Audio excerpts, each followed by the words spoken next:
Welcome to Nick and Dave Deep Dive the Metaverse, a podcast exploring cult classics, subculture, and geek media. I'm Nick. And I'm Dave. And we will be your tour guides for this deep dive of Katsuhiro Otomo's 1988 juvenile delinquent political thriller body horror, Akira. I'm glad you threw body horror in there because it's pretty gnarly. It doesn't come in till the end, but it is severe. Yeah. So this is one of those ones that I haven't seen in a time. It's been a long time, but we're also getting into movies like with maybe our last couple and then this one where the movies are I remember going to a video store and walking up and down the aisles and seeing them on VHS on the rack. I remember the Akira cover really acutely because it was a cartoon, but it was in the adult section. Yeah. This really, I think for a lot of people, this was the thing. This was their introduction to anime, or at least we all kind of, depending on when you grew up, if you were of the last 2 or 3 generations, you had anime on TV, like from Speed Racer or Voltron or whatever. Sure, yeah. But this was like the first adult anime that a lot of us saw. It definitely was first or second for me. Yeah, there was like a first wave where it was like Akira and like Dominion Tank Police and Vampire Hunter D, and that wave of anime, I rented them all. Yes. Yeah. I rented everything that was in the animation, or I don't know how they worded it because it didn't even say it. Probably said Japanimation or something. It said animated. The store I went to just said, I think it had an animated section. Yeah. And I remember when the first Transformers movie came out and was in that section. So. And it's like, technically, I guess. Yeah. But it's not really the same thing. Yeah. Optimus Prime does die. That's a pretty grim movie. Yeah. It's definitely not for kids, but I guess it was for kids. Yeah. I remember I didn't get to see that in the theater because my parents were like, oh, Transformers is on TV every day. You can watch it at home. And so I didn't get to see that movie for a long time. And I absolutely didn't believe kids when they told me Optimus Prime died. Oh, man. And they were like, he dies right away in the movie. And I was like, no, you're lying. They would never kill Optimus Prime. Yeah, I love it. But anyway, getting back to Akira, this is kind of, for me, this is like kind of a golden era for anime. Oh, yeah. It is. This is, not just, it is for anime and in general, sort of like the last one, RoboCop. This is one of my top 5 favorite movies of all time. It's a very, very good movie. I'll spoil it for the folks at home. Yeah, it's one of the ones. Extremely good. I have bought it multiple times. Like, I had the original dub VHS, and then when we got the subtitled ones, I got that. I bought the 20th anniversary Blu-ray. I had the soundtrack on CD and on vinyl. I'm big onto Akira. I had an Akira t-shirt. You should do your other arm sleeve in anime tattoos all the Classic way up. Anime? Yeah. Oh, there's a few good artists up in Seattle that really specialize in anime tattoos. Yeah. That's something to think about. You want to talk about it a little more, or you want to just do our roll for initiative? I think we're going to get into the weeds on this one, kind of like we did for Ghost in the Shell. So let's roll for initiative, and we'll just save the commentary and our reminiscing for the actual chronological walkthrough. Okay, sounds good. All right.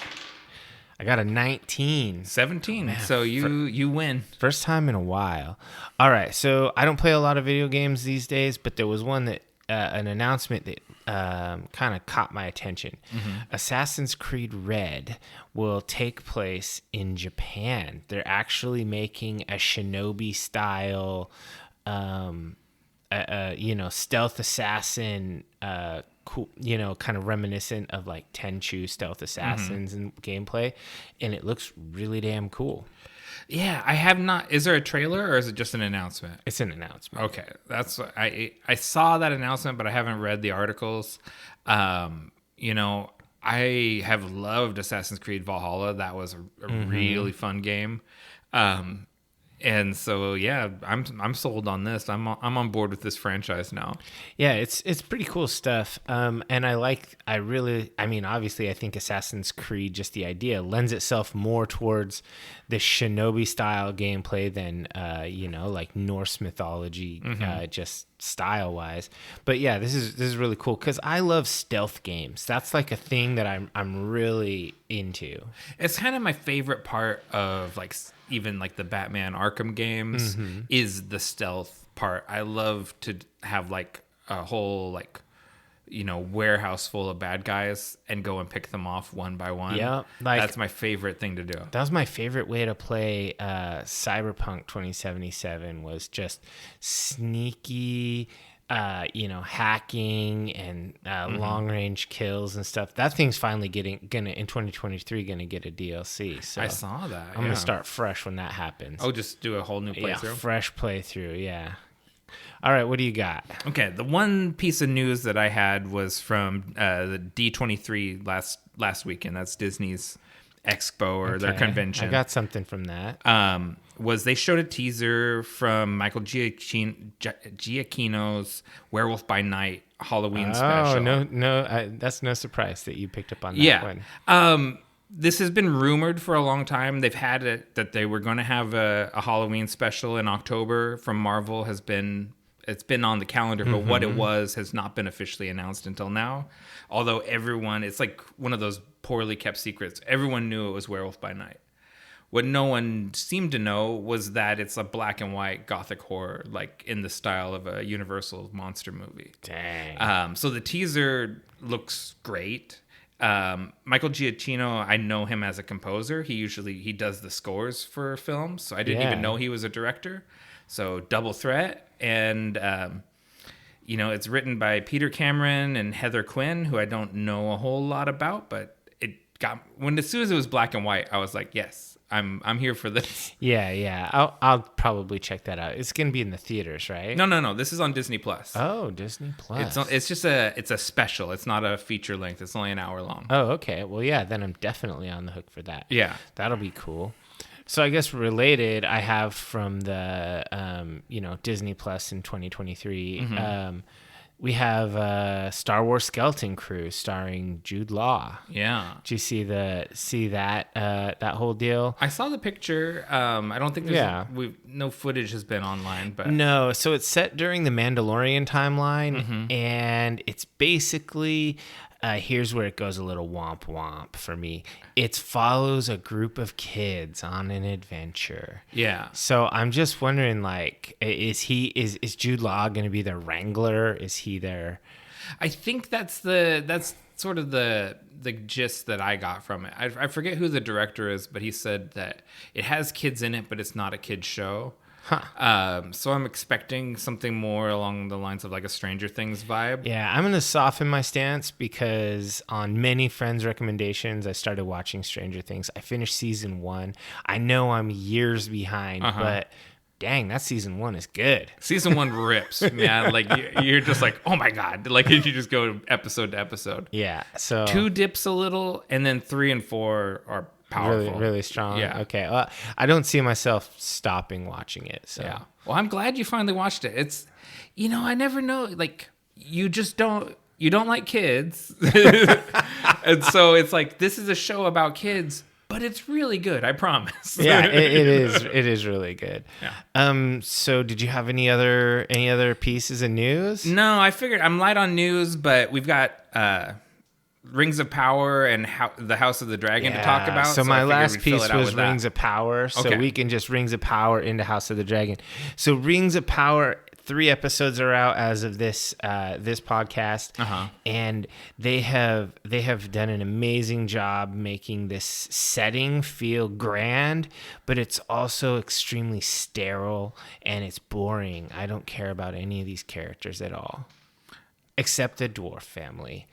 That's it. Okay, so I don't like any of the others. Galadriel is also shitty, and I love Galadriel from the movies. Yeah. So I was talking to our mutual friend Mario about this, and he's a little bit higher on it than we are, and I said Hugo Weaving and Cate Blanchett leave impossibly big shoes to fill.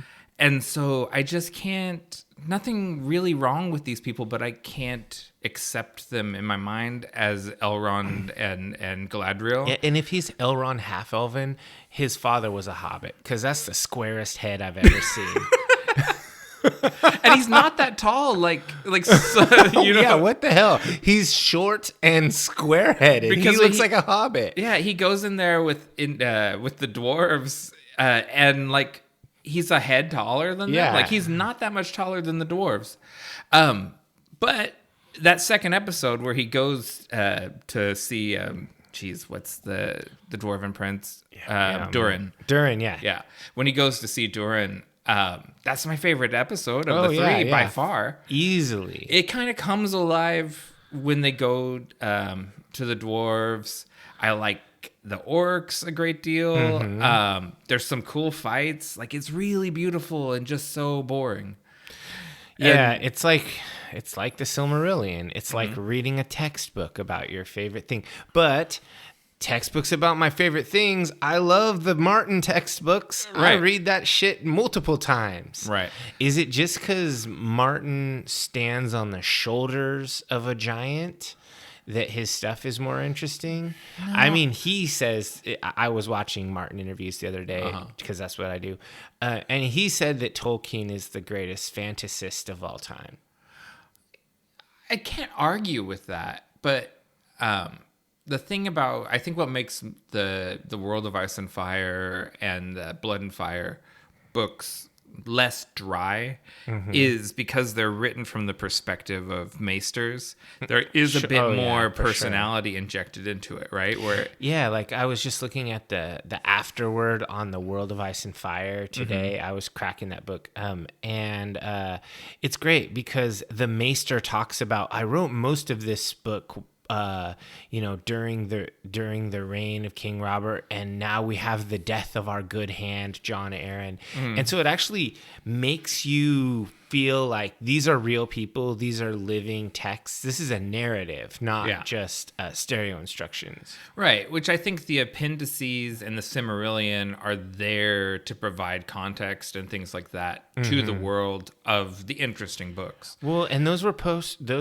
posthumously, the Silmarillion. They have that air of they're his personal, so he keeps everything straight. It would be like if someone pulled all my campaign notes for every game I've run in my own custom setting and like put it out as a book. It's like, that's not polished. That's not ready for other people. That's just for me.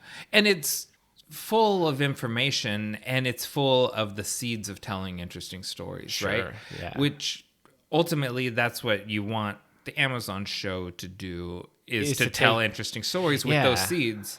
And so far, they're not really doing it. Yeah, why didn't they hire any writers?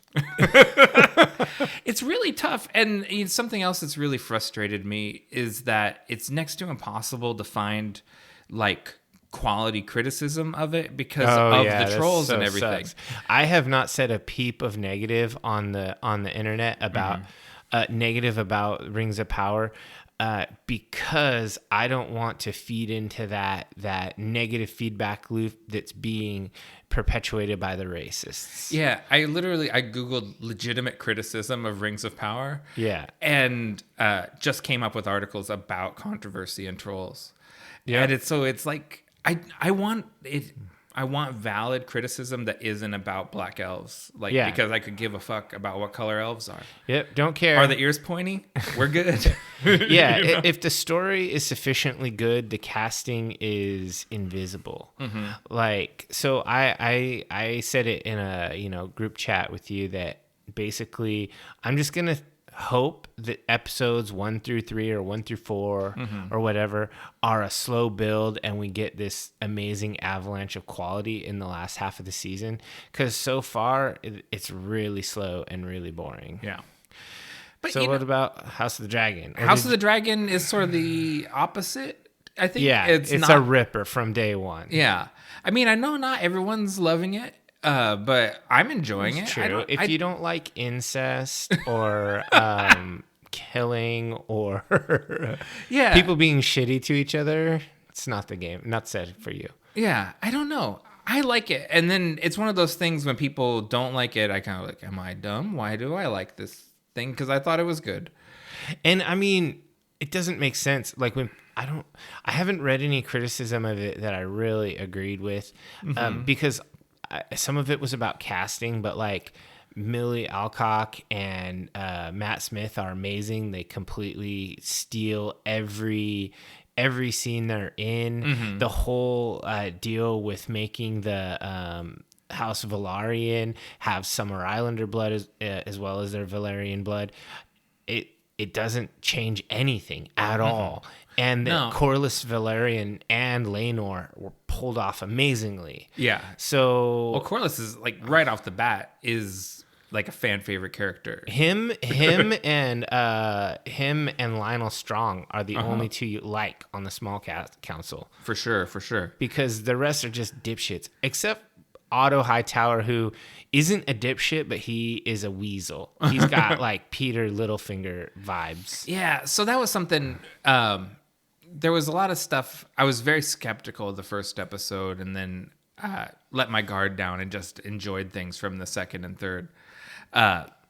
They did a lot of things that in the long run, I think end up being elegant storytelling in that first episode. In just like the way they introduce Daemon, where he's sitting on the throne. Yeah. That's going to make you, if you're a fan of the original series, that makes you think of Jaime Lannister. And so you immediately kind of know what you're getting into with Daemon, that he's a complicated villain, multifaceted gray character. Yeah. Because anybody who's read the books knows that Jaime starts as a heel and kind of does a hero turn. Yeah, by the end he's a full-on hero by the end. Yeah, he becomes lawful good basically. He embraces his role as the Lord Commander. Yeah. And he's just like, he refuses to do evil shit that his sister tries to get him to do. Yeah, he fully does a turn, and so you see Daemon on the throne and you're like, "Huh, he's the Jaime." Yeah. Rhaenyra is kind of shown she's framed similarly to Arya.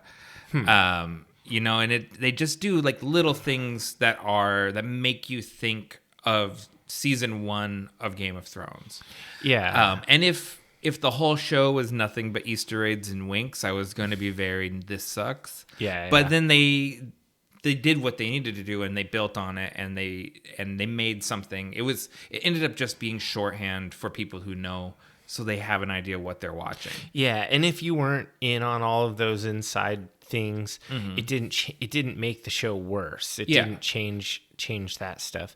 And I think that there's a lot of things to like about this show, like King Viserys. He's super complicated. Like he wants to be a good dad. He also wants to be a good king. He wants to follow his heart, but he wants to do his duty. He's just a good character. Yeah, he fails at all of those things. Yeah, he's a shitty king, and he's a bad dad. But yeah, he's not a good husband either. I do. Oh, dude. Yeah. I do wonder, and this is too new, we probably shouldn't be spoiling it, but there's been a lot of people. We haven't really spoiled a lot. I mean, people, well, if I would spoil the most recent episode if I said what I was about to say. Oh, okay. But there's a lot of people who have been standing for Daemon since episode 1. That stuff happens in the most recent episode that I was like, did you carry through with that after that? Do you still love him? Well, I mean, not to sound extremely dweeby, but like, there's a book about this. Like everyone who is super into it already read the book and knows.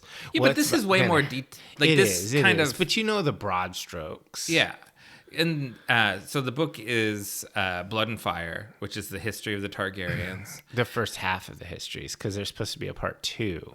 Yeah. After the Dance of Dragons. After Winds comes out. Oh, okay, so never. Yeah.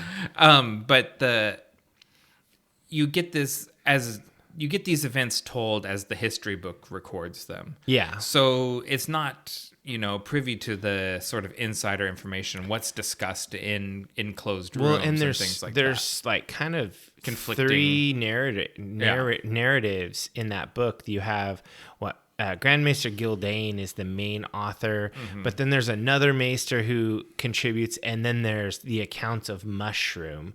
The jester. Yeah, who's the fool. Yeah, so you get all of these, and Mushroom's accounts are always really bawdy and extremely like inappropriate. But yeah, so it has a lot of intentionally unreliable narrator moments. Right. So it leaves a lot of room for the writers of House of the Dragon to expand. I actually think that kind of book is perfect for TV adaptation because it doesn't have every little detail. Right. And you kind of get a choose your own adventure of when you have 3 accounts, you know, you can pick one of the 3 or make some sort of melding of the 3. I should read that book again at some point. I'm going to wait until after the show is done so that I can watch the show with a little foggy recollection. Yeah. I'm probably going to wait too. I like the idea of waiting until Viserys dies and then reading the Viserys section. Spoiler. Oh yeah, if you don't know about the House of the Dragons premise, it's a generational saga about the Targaryen dynasty. It's not about one king. It's about the whole dynasty. Yeah. And so eventually he's gonna die, and we're gonna move to the next generation, and then the next generation. Like this is long form storytelling. They do multi-year jumps between episodes, let alone seasons. Do you kind of wish they'd started earlier? I know the Dance of Dragons is the most exciting, dramatic part, but I'd also like to see the Conquest. I would have loved to see an Aegon the Conqueror series with Balerion at his full power, and I would love to see an Aegon the Conqueror series. Yeah, it's not in development. There are like 6 series in development, like an animated one, Jon Snow. What else? There's a Duncan Egg. Yeah. There's like a couple more too. Oh, there's one set in Bravos. Yeah, there was something like 8 different shows that are in development, and that in development doesn't mean that they come to fruition. But, no, if we get at least 1 or 2 more, that would be great. Yeah, Martin is he's trying to MCU this. He's said as much. Oh yeah, that he wants the world of Ice and Fire just like to be developed and built out. And I think, he's not making a lot of progress in doing it himself. So maybe as a shepherd is a better role for him to sort of like hire good people and let other people tell the stories in his world. I'm all about it. Yeah. I'm all for it. All right. So that's probably enough TV nerding. What do we got for podcast fuel? All right. What we have today is Neko IPA from Hapas Cervejaria. I'm sorry. It's Portuguese because they're a Japanese Brazilian brewery out of Sao Paulo. Haria? It's like cerveceria, but it's the Portuguese version of it. It's a really good IPA. It is. It's very solid. And they have copy, so I'll read it. Do you know Maneki Neko? One of Japan's most famous amulets, the lucky cat has multiple meanings. For example, with the left paw raised, it brings customers. With the right paw raised, it brings fortune. It was with this in mind, we decided to launch Neko IPA, a recipe with a totally unusual ingredient. Luck. So, it's like an American IPA, 5.7 ABV, 40 IBUs. Not super remarkable. Like, no. It tastes very much like what you expect an American IPA to taste like. Yeah, if I went to a brewery in, the Portland Metro and I sat down and I just ordered their flagship IPA and this came, I'd be like, all right, doing all right. Doing all right. Yeah, it's that good middle of the road. Not surprising me with anything, but not letting me down. Yeah, I'll drink the whole thing. No problem. Exactly. All right, let's take a break and come back with our deep dive.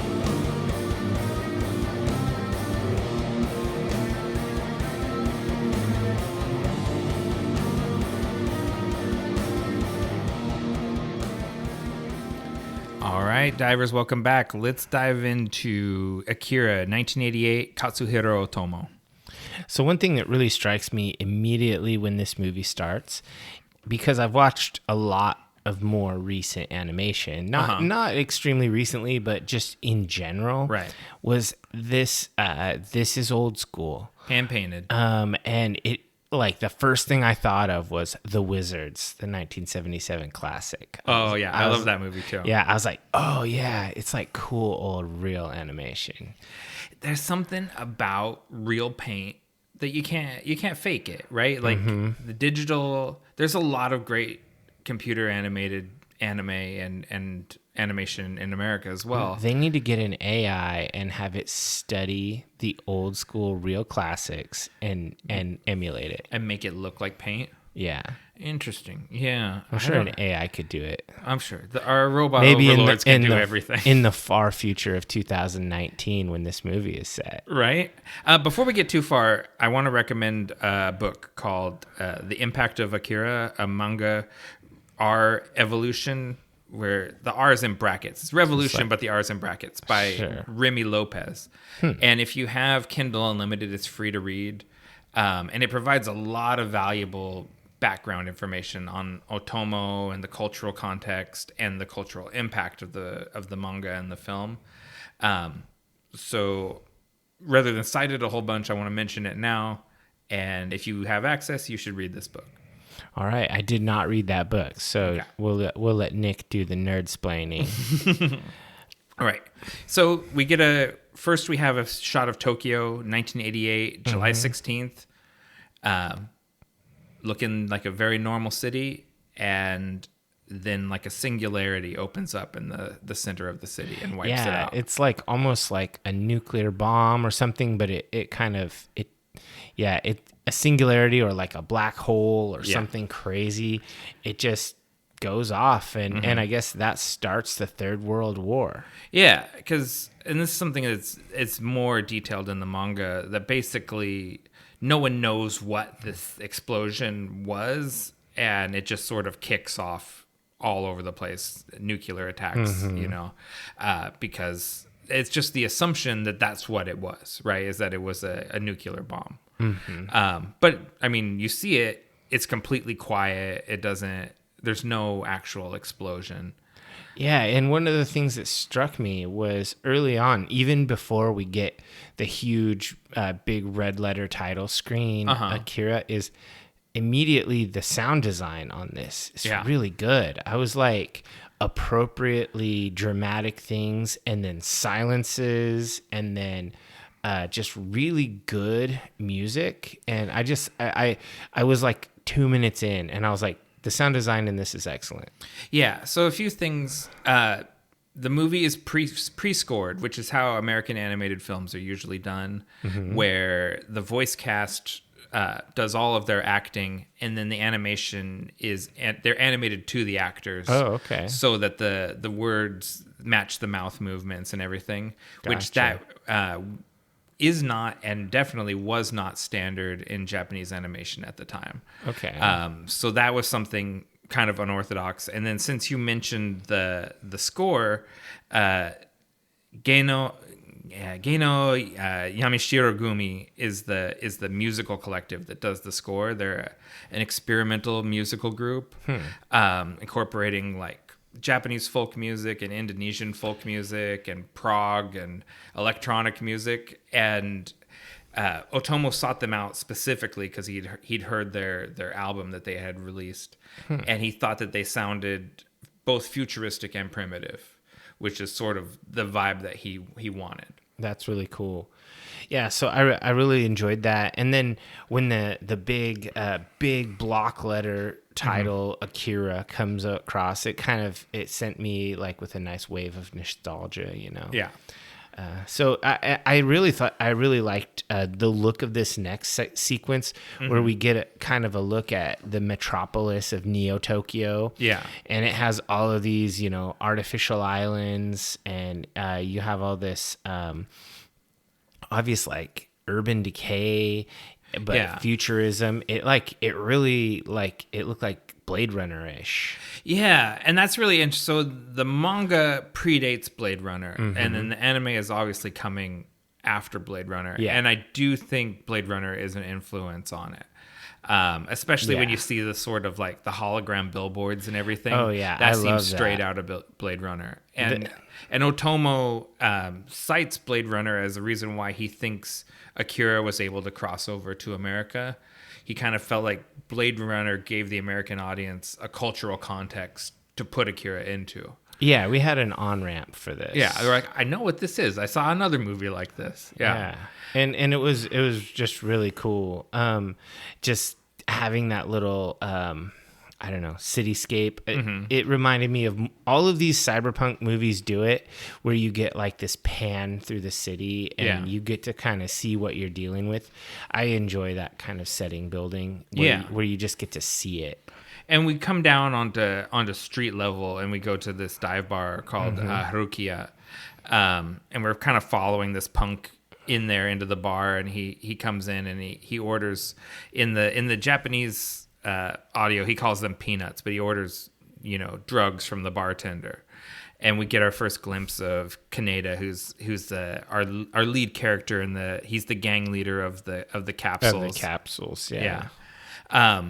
And there's riots on the TV, and it's just a lot of flavor. We're city flavor. I like that there's a CD jukebox. That's pretty cool. Yeah, and that would have been pretty modern, I think, in 1988. Oh, yeah, I think so. And I mean, I remember seeing CD jukeboxes back in the day. I mean, nowadays you get one of those banks that's like a glorified MP3 player thing. Man, I hate those because they'll charge you they charge you a premium for less played songs. You can play anything, but they'll charge you extra if it's not a popular song. Yeah, like when you want to play like Zaster, they're like, what? Like, I want to play all of Iron Maiden's Number of the Beast. Yeah. So they're in this bar, and the thing I really like, so they're not in there that long. Yeah. They go out and go to their bikes. And I really like how they have like stickers on them and all this stuff. And then when they drive away, they have almost like tracers like Tron. Yeah. So It's really cool. The Tron bike is a big influence on Kaneda's motorcycle. Basically, he's got this kind of long, low red sport bike. Yeah. And it has kind of three daddies, essentially. The Captain America bike from Easy Rider that Peter Fonda rides. Yeah. The Tron light cycles designed by Sid Mead. And there's a German designer named Luciano Colani, which I know it's an Italian name, but it's not his real name. And he had these concept motorcycles that wore that candy red and had sort of that same shape.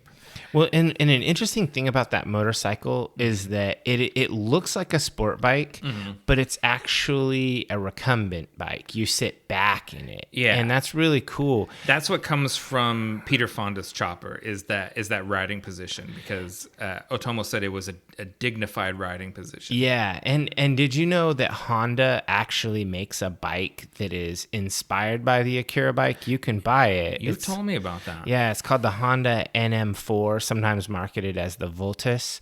But basically, it's similar to the Akira bike. It's not as exactly the same. Yeah. It mostly comes in black.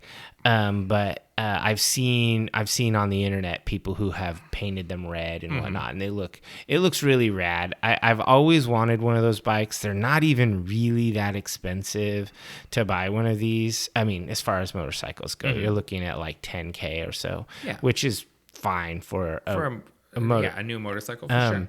And it's just rad. It's super cool. But anyway, I am a big fan of vehicles. Every time we watch a movie, I always comment on the vehicles. Yeah. And this movie delivers with the motorcycles. Yeah, it's every character that has their own motorcycle. Every motorcycle has personality and tells you a bit about the rider. So the vehicle design is like character design in the film for sure. I think that's really important in a movie like this about essentially biker gangers.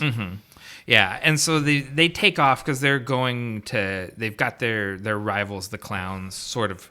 Yeah. They've been corralling them into a choke point somewhere where they could kick off a fight with them. Yeah, and I will say immediately, I think the gang names are weak sauce, the capsules and the clowns. Yeah. But whatever. You have to take into consideration anything sounds cool in English when you're in Japan. Mm-hmm. So the clowns just sounds like a foreign name. Yeah, like if we had gangs that had cool foreign names that were just basic, yeah, it just whatever, a random Japanese word like the Neko, like the beer, the Nekos. That'd be cool. We had the cat gang. Yeah, and it's like the cats. That's a boring name. I want to join the cat biker gang. Yeah, so they're like driving down, trying to meet up with the clowns, and there's all these like violent protests on the street just all the time at random. Yeah, so just I feel like this is boring given all this background information, but so Otomo, his generation, the baby boomer generation, they're just like in America, really, in the late 60s, early 70s, tremendous political upheaval. There was a lot of protesting going on, specifically a lot of protests about the renewal of the treaty with the United States, about like whether we're going to keep military bases there and all of that stuff. And so there was a really strong like left-wing anti-war movement. And that's what these like labor protesters sort of represent that throughout this movie. Yeah, a lot of them, because a lot of their signs are like in English and stuff. Their stuff could be just taken from the news. Like it's like Antifa stuff, like down with fascism or or stop imperialism. Yeah, imperialism like is what they call it, which is pretty much fascism. And the thing that I think is really cool is when they encounter the clowns and they do this road chase, the clowns have more chopperish, kind of rat rotted, cool, not as sporty looking bikes. They're more like muscly biker bikes. Especially Joker, the clown's leader, has like a big ass chopper with huge pipes on it and everything. I really like that. And he's introduced riding that bike, and he has like his arms folded across his chest, which if you read the manga, that's the way when Tetsuo takes over the clowns. That's how he rides that bike when he basically takes it. Crosses his arms. Yeah, because by then he has psychic powers and he doesn't have to steer. But it's so iconic, and I love introducing Joker that way. Like he just seems, and he's big. Like you don't see a lot of heavy people in Japan, and so he's just very imposing, and he's got tattoos, and he has this big chopper. Joker's not to be effed with. Yeah, it's pretty cool. And then during this chase, we get our first Akira slide on the bike, which becomes an iconic trope. It is like the most homaged thing in animation. There, you can watch all these supercuts of like 50 or more people doing the Akira slide. Yeah. I had a t-shirt, or I still do, but it is literally falling apart with the frames of the Akira slide down the back of it. That's pretty cool. Yeah, it's in bad shape. I kind of want an Akira movie poster shirt. I think that would be pretty cool. Yeah, I think that'd be cool too. And I looked into this because I just sort of wondered if they had any idea how iconic that was going to be. And in the storyboards, it's just one box. It's not like a whole page of boxes. And the panel from the manga that it's referencing is like the background of a panel. It's not even the focal point of it. And so it just goes to show like you never know what the thing that's really going to stand out to people is, because I don't think anyone knew this was going to be the scene of the movie. Yeah, a sideways motorcycle slide into a turnaround. Yeah, I don't know. It's pretty cool. I want to say, just sort of on a meta level, by this point in the movie, the idea of this being dated animation has completely faded from my mind. I'm just super enjoying the coloring and the lighting choices in how they've colored these frames to show a lot of light and a lot of shadow. I just felt like it looks really good. Yeah, this was a very expensive anime for the time, like much higher budget than other anime, and it's all on the screen. Where they spent the money shows. Yeah, it was $9 million for this thing, and it ended up making $49 million just in theatrical release. Obviously, it made a lot more when it was released to video, international, and everything. Yeah. So the cops show up, and so the gangs take off, and we cut over to a gut shot man, and he's dragging a little blue skinned boy through the streets of Neo Tokyo, and they're getting chased by police dogs. I'm just thinking to myself, like, man, that dog or those dogs look really cool. That kid looks really ugly. Yeah, little Takashi. That's where I got my name in Japanese class, came from Takashi. Oh, nice. Because Akira and Tetsuo both got taken before I could get to them. Oh, and you went with Takashi and not Kaneda? It was not on the list of names. Kaneda's a surname. It's not a first name. And you had a list you had to choose from? We had a list of Japanese names to pick, yeah. And so I picked the last one from Akira that was left. His name is Shotaro Kaneda, right? Yeah. Yeah.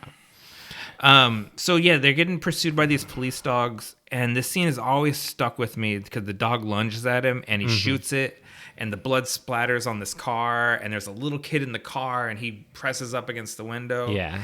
And I kind of, when I was watching it the second time with Lisa, I paused it and I was like, this is the difference between like a masterwork animation and just like run-of-the-mill animation. Yeah. Every car has people in it, and they're all doing things and interacting with what's going on. It's a fully realized world. It's not just like, Scooby-Doo background painting that doesn't move. Everything is considered. Yeah, and I think that these scenes, which could almost be considered just sort of throwaway scenes as far as they're just setting things up. Yeah. They put in a lot of effort even in these scenes. I think it's important to introduce your characters well, and that's pretty much what this was. Yeah. And so the guy, he ends up getting kind of caught up on the wrong side of the police barricade because the cops have barricaded off streets while the protesters are marching through. And he shoots out one of their spotlights, and then they just, they terminate the guy with extreme prejudice. Oh, yeah. They just light him up. Yeah. And it's only after they've riddled him with bullets, they go, hold up, he's got a kid with him. And they pause for a second. And it's just, it's a lot like RoboCop in that they just put a lot of bullets in people, excessive amounts. And then the kid screams out, and it shatters the glass and all the high rises around. It's a pretty dramatic scene. Yeah. That's when you kind of get the first inkling that this kid has like special abilities. Right. And that sort of expenditure of psychic energy, we cut up to Masaru is another one of they call them the ESPers, the psychic children. He's sitting in his Professor X chair up in the helicopter, and that kind of lets him pinpoint Takashi, because Takashi teleports away, and Masaru knows like where he went to, and so the helicopter follows after. Yeah. They've got these helicopters following, like flying around. This is like total police state. Police state. Like the cops are chasing the motorcycle gangs, but then there's also the Esper and the helicopter, and so we've got like multiple things going on here. Yeah, it actually gets kind of I wouldn't say hard to follow, but it's definitely like they're lacing things together. Yeah, and sort of everything, our two gangs, the police and the military, everyone is heading west towards the old city, which is both where the Olympic Stadium is being built and where the big crater is from the Akira incident. And so everything's heading that way. Kaneda ends up laying his bike down, but Tetsuo's he's trying to prove himself, and so he pulls ahead of the rest of the gang and goes after the clowns on his own. And it doesn't go his way once he gets there. Yeah, and it seems like, so at this point, what, Tetsuo ends up crashing into Takashi. Yeah. So he who's an Esper. He clubs one of the clowns in the head with a pipe, and then he misses the kid in front of him, and Takashi sort of, reflexively blows up his motorcycle. Yeah. And so Tetsuo crashes across the ground. Then the rest of the gang gets there, and Tetsuo is in very rough shape when they arrive. And then immediately military spotlights are on them. The feds are there, right off the bat. Yeah, so basically having not watched this movie in a very long time, I was like, man, there's just a lot of heat, and we've got these little weird kids, these espers. Right. They're like they're embroiled in this, and it's just very clear, that this motorcycle gang fight just happens to have crossed paths with an escaped Esper, and so the military is chasing him down, trying to catch him, and they end up crossing paths, and things don't go super well for the gangers. Yeah, it is just very bad timing, essentially, for our Bosozoku, as a Japanese biker gang. Yeah. Because they all get arrested, and Tetsuo just gets dragged into the helicopter along with one of the clowns. His body's in there. And that's not how you move a body that's been in a motorcycle accident, dragging it by the arm. They really don't give a shit if this kid makes it. Yeah. That's the impression I get. And these are supposed to be 15, 16-year-old kids. They're incredibly violent with them. Like they rough them up pretty bad. The kids are pretty miscreants themselves. Yeah. They're not acting like model citizens. That's true. But they get treated like complete garbage. Yeah. So it's I don't know. I'm not going to say it's right to treat bad kids the wrong way, but they're definitely acting above their age. Yeah. And so there was just a little bit of dialogue that I thought was important is that Masaru, when he talks to Takashi, that he says, that we can't survive in the outside world. Mm-hmm. And this, we'll find out more about like their dependence on medication just to kind of keep their psychic powers in control. Yeah, basically, Masaru is the Esper who's helping hunt down Tetsuo, the escaped, Takashi, escaped Esper. Yeah. And they all look like small and blue and like old people. Yeah. Well, I mean, it will spoil it. They are old. Yeah. They're all quite old, but they've just stayed small and childlike in some ways, and then they've aged naturally in other ways. Yeah, they're just weird looking. Yes, it's very creepy. Did you watch it dubbed or subtitled? Subtitled. Okay. My favorite version is the original dub from 1988. But that's also the worst way to watch it. I think it's the worst translation. I could have watched the dubbed version, but I thought, I'm doing this for the podcast. I better watch the subtitles. Yeah. So I watched the original dub, and then I watched the current version of the subtitles, and it is just such a better translation than the ones I've seen previously. The movie makes a lot more sense in this whenever it came out. I think in the early 2000s. This version of the subtitles are the best translation I've seen. And it's pretty dope because both subbed and dubbed versions are available for free if you have a Hulu account. Oh, really? They're on Hulu? Yeah, I watched it on Hulu, $0. Pretty sweet. I figured you'd watch it on Funimation. I think it's on there too. Oh yeah, we have. You have all the anime things. Yeah, Carrie does more accurately. So, anyways, our gang, the poor capsules, they're getting processed down at the police station, which the police seem like they've taken over a gymnasium because they're processing lots of protesters, right? Because we've got these labor demonstrations that are going on. And Kaneda spins a story about how they were on their way to visit his sick mother, and then the clowns attacked, and they had to defend themselves. Yeah. And the cops don't buy any of it.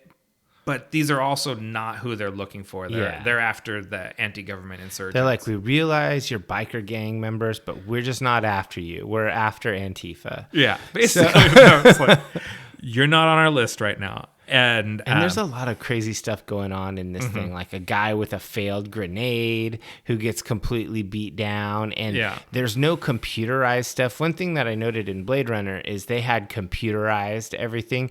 Not so in Akira. They have literal books, and they're like filling out papers. There's not a computer to be seen. It was like dossiers, but Japan's kind of like that. Like if they're a cash society, that's true. They like to do things the old school way, even now.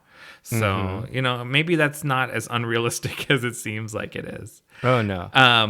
And so basically, once they kind of figure out these are not who they're looking for, they're going to release them. And Kaneda he makes a move. He saw this girl. First, he saw her in the dossier that the policemen were looking for this girl. And then he saw her in the crowd, and he grabs her and says, "Oh, she's part of our group. Can she go too?"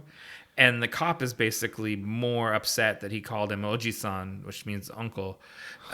He's like, I'm only 25 and I'm not married. He's like, what you call me old man for? And it's like, yeah, go ahead and take her. And so he gets her released, and he's trying to pick up on her, and she gives him the slip because she's about the revolution. She's not trying to get caught up with these thugs. And she looks a lot like Kaneda. Like they're both short-haired, short, dark-haired, similar stature. Yeah. Like I was looking at that, and I was like, if I were an artist, I might have made a little differentiation there. Like, so something in the world of manga, something Otomo gets a lot of credit for is drawing people that look ethnically Japanese. Oh, okay. As opposed to like when you think of like or you think of anime, you think of like the big eyes and weird colored hair and everything.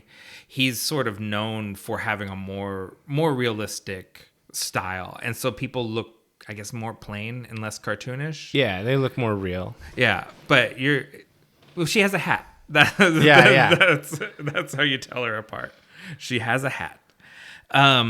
And so she gives him the slip, and then that grenade finally goes off. Yeah, which it's just perfect comic timing, like because he's kind of cursing her out for giving him the slip, and then the bomb goes off just when you've totally forgotten about it. Yeah, you're like, oh, okay, well, we're done with the police station scene. Oh, now behind them in the background, boom. Yeah. And so then we cut over to the colonel, and he's talking to a member of the Supreme Executive Council. And the council member is telling him that there's a mole on the council that's leaking information. And he's trying to kind of warn the colonel about, being more political and how to handle the maneuvering. And the colonel doesn't give a fuck about political maneuvering. He's just like mission focused. Yeah. He's the type of guy that you want to have as your military leader, but not as your like leader. Yeah. And then we cut over to Tetsuo getting, I call it the sci-fi MRI.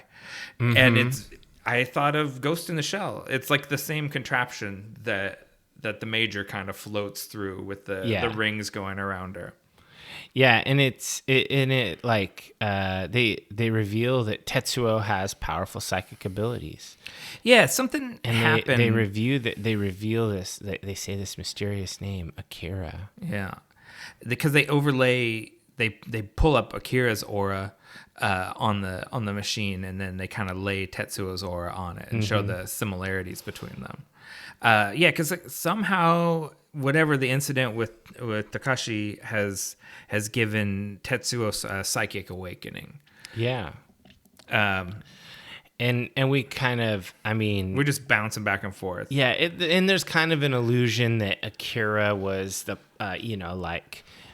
like a big bad problem, So this crazy medical facility, it's interesting to me when they're in there and they're kind of doing all this stuff. It's way more high tech than anything else we've seen in the world. Like the police station, the bar, anything. This is just the most high tech we've seen anywhere. Yeah, so it's pretty cool. It's kind of what's the I guess the cyberpunk thing is always the high tech low class or high tech low society or something like that. This is the high tech. It's all in the government.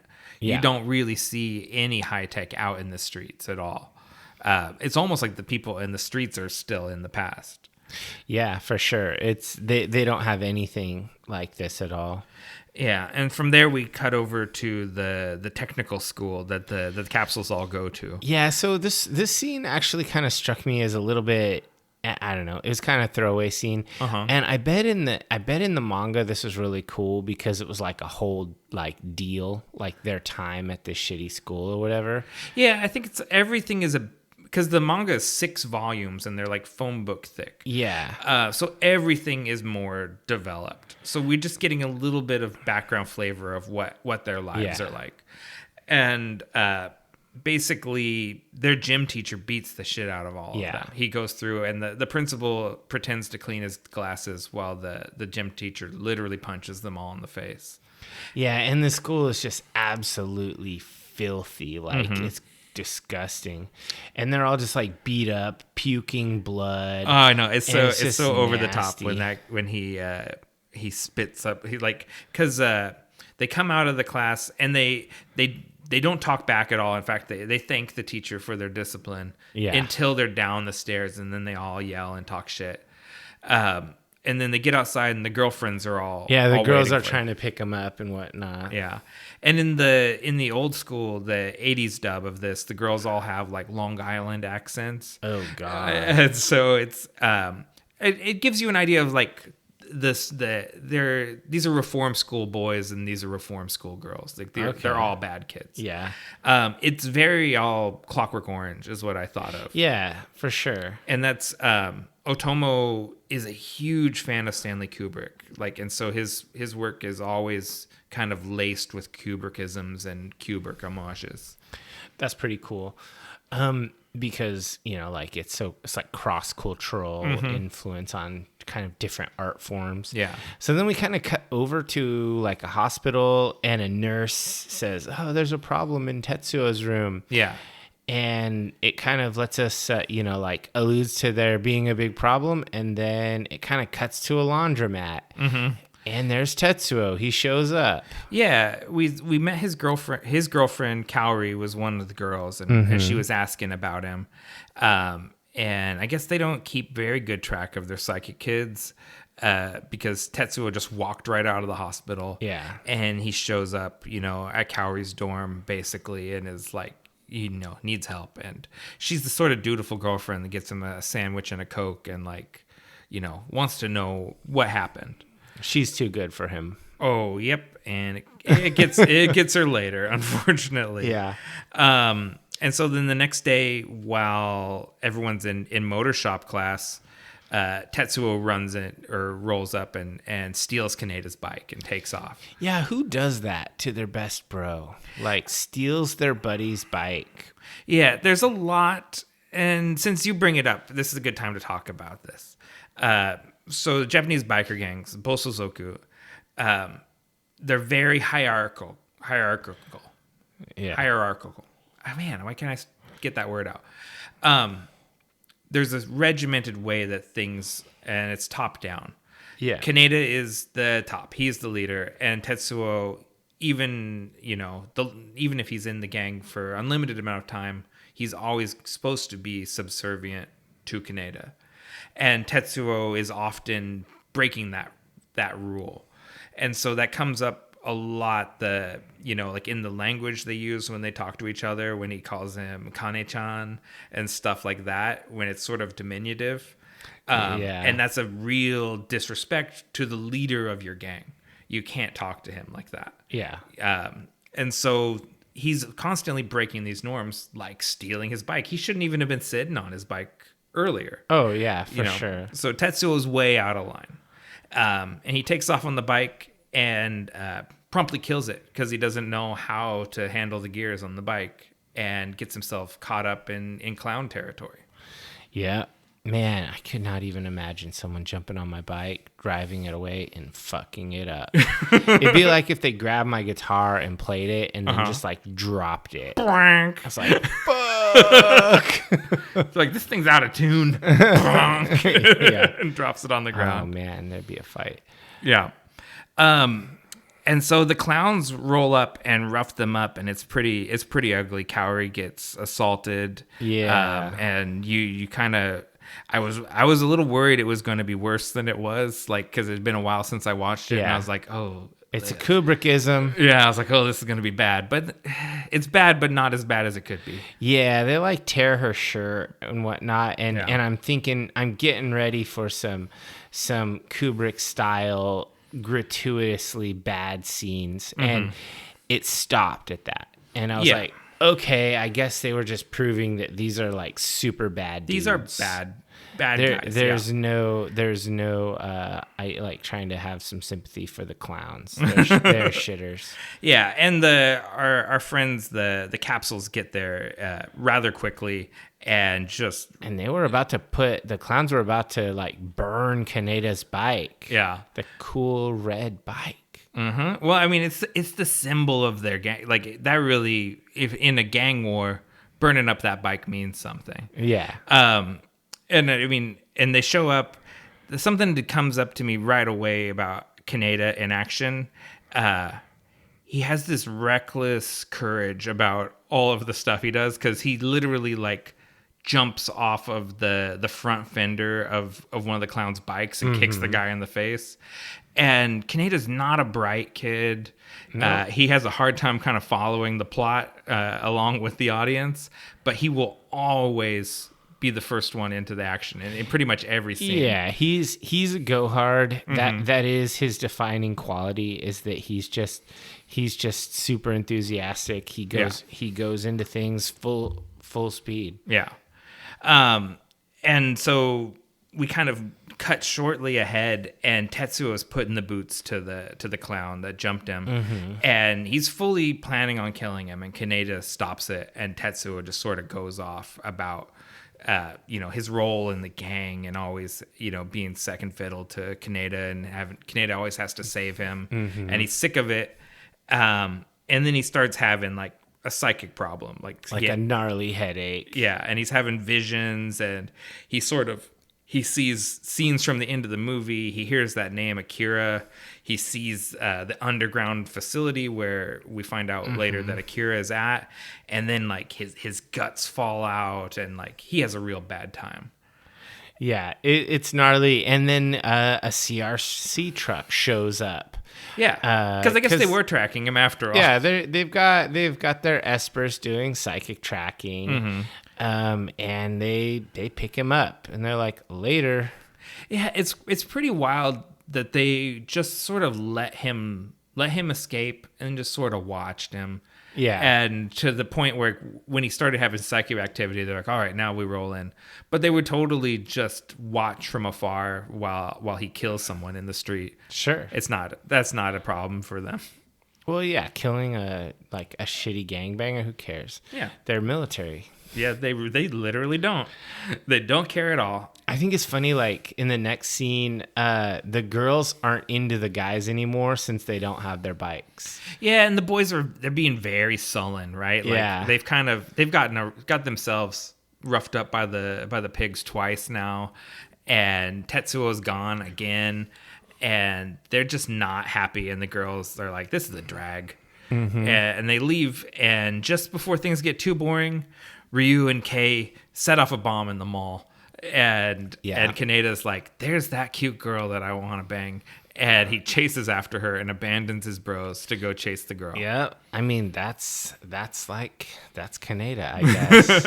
He just charges in without thinking. All ass or no ass. There's no half in him. Right, and he chases after her. Ryu puts Kei in like a dumbwaiter and sends her like downstairs somewhere, and they're gonna meet up later. But she pretty much gets found by the cops down like in like a storm drain viaduct sewer thing. Yeah. And Kaneda follows the sound of gunshots there and just runs down and starts fighting cops for her. Yeah, and like together they kill a couple of cops, like no big deal. I'm like, holy shit, you guys are teenagers and you're just cop killing NBD. Yeah. Well, like, you're not even hesitating. She shoots that cop in the face, and Kei looks pretty shook, and Kaneda like pulls her out of there. And then when we catch up with them later, he's like, so that's like the first time you killed anyone, right? So it's like, it's not that we're young enough. I feel like we can start over again. And he's just like, he's just totally willing to brush over that. Yeah. Yeah. And it's like, yeah, you gotta appreciate that kid's attitude. Meanwhile, Tetsuo's back in the sci-fi MRI. Yeah. And he's having this like weird dreamscape thing. And there's kids playing on a playground, and it's him as a boy, and Tokyo's crumbling around him, and then he starts crumbling, like his own body, and then there's a girl, Esper, who's also weird, blue-green skin, looks ancient, and she saw Tetsuo's dream. Yeah, the colonel comes into the baby room to see her, and she said that she had a dream about Akira returning, and the city was going to be destroyed again, and so many people are going to die. And the colonel's like, oh, that's very bad news, Kyoko. Like, I don't want that to happen. And so he and the doctor, they go check on Akira. Like, is Akira still in the refrigerator? Yeah, and then so like then like the colonel like goes to the council and tells them about this shit, and they basically just dismiss him. They're just like, yep, no big deal, fuck off. And then so he's like, well, I wonder if I need to kill Tetsuo to prevent this. I could just do this myself if the Supreme Council isn't gonna do anything about it. Yeah. And when they got to the subterranean base or whatever, everything was fine. Nothing was out of the ordinary. Yeah, I really like this thing where the colonel and the doctor, they're going down this elevator. It's that sort of diagonal elevator like coal mines have. Yeah, and it's like a tech skyscraper into the earth. And as they go down, it's like it's getting darker and darker. And then they get to this giant sealed, high-tech, like sealed vault doors. And there's a high-tech control room. And it just looks really cool. Yeah. It's very Matrixy. Like, it reminds me a lot of the stuff in the Matrix. And there's this red light. And you see Akira 28. Yeah.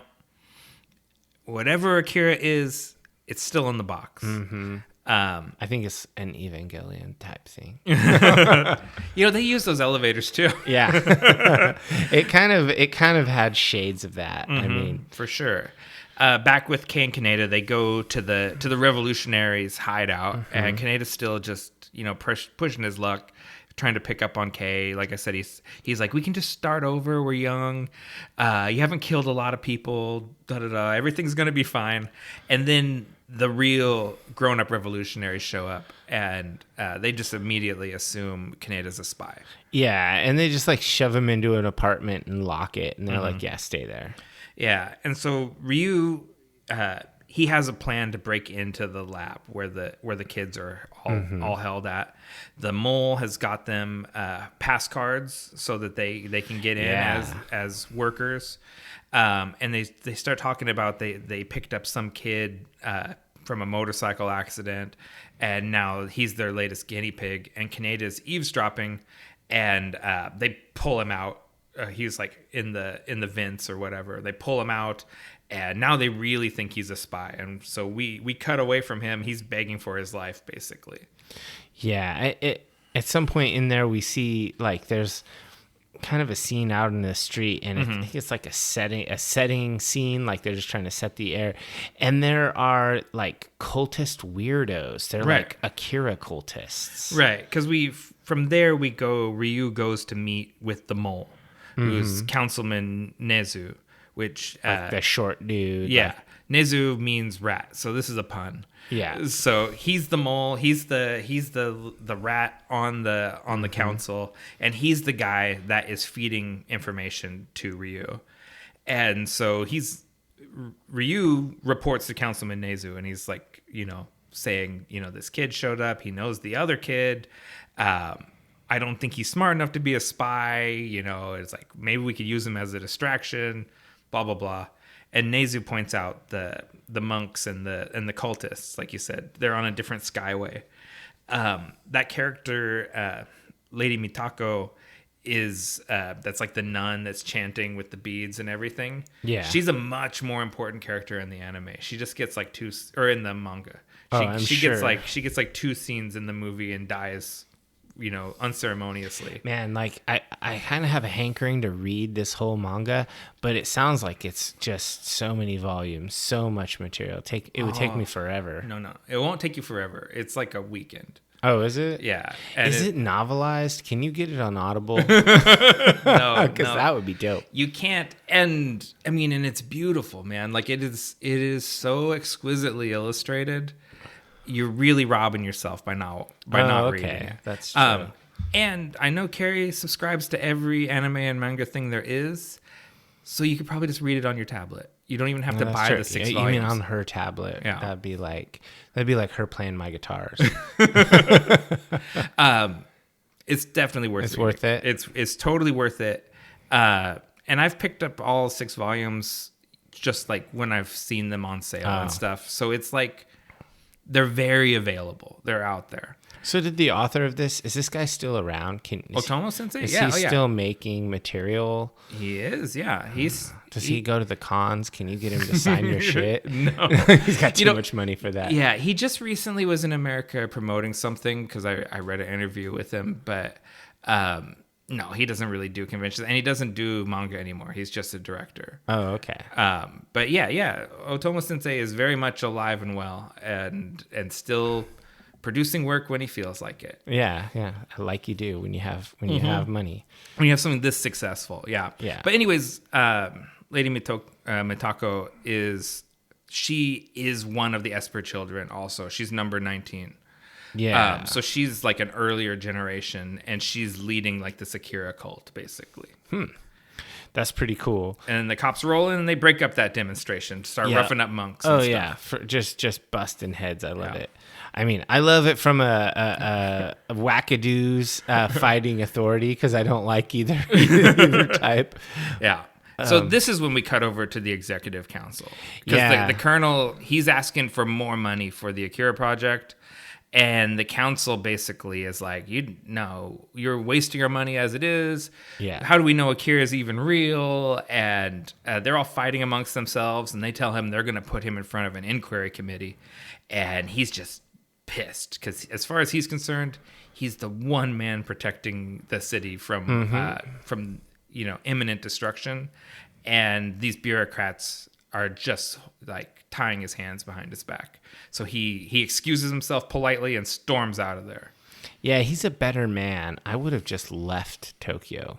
Yeah, and just let it blow up. Yeah, I'd be like, all right, I'm moving. I'm gonna go live in the north. He's got that samurai spirit, right? He has the sense of duty that he has to protect the city.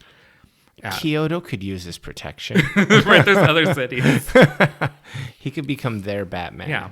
I'm going to go somewhere far away, safe, Okinawa, way south, protect a little village, not even a city. Yeah. So back at the hospital, Tetsuo's doing real bad. His powers are advancing because you see him kind of grab a glass of water. Yeah, he's using telekinesis. He's moving water over to him.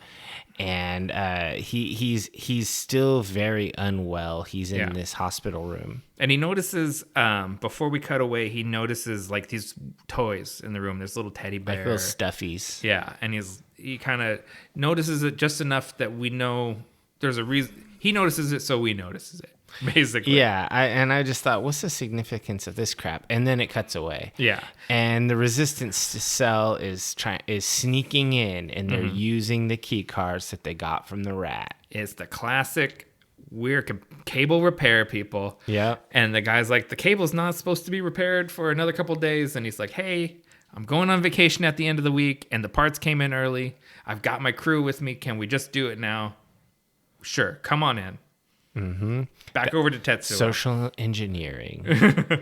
Yeah, and then Tetsuo has these like hallucinations, like the toys are all crazy, like they get bigger, and it's the mega teddy bear has a snake fist. Yeah. And they're all leaking milk out of them all over the place. It's really gross. This definitely reminds me of Japanese versions of crazy hallucinations. It's like in manga when stuff happens, like it has a certain style to it. This is very Japanese. I've seen this so many times that this all seems normal to me, but I can very clearly remember like being 12 or 13 whenever the first time I saw this and watching all this stuff like, what is happening? Yeah. What am I even watching? Like, no context at all for milk leaking teddy bears with snake hands. Like it's just so bizarre and weird. Yeah, like I remember when I was young when I first saw this movie,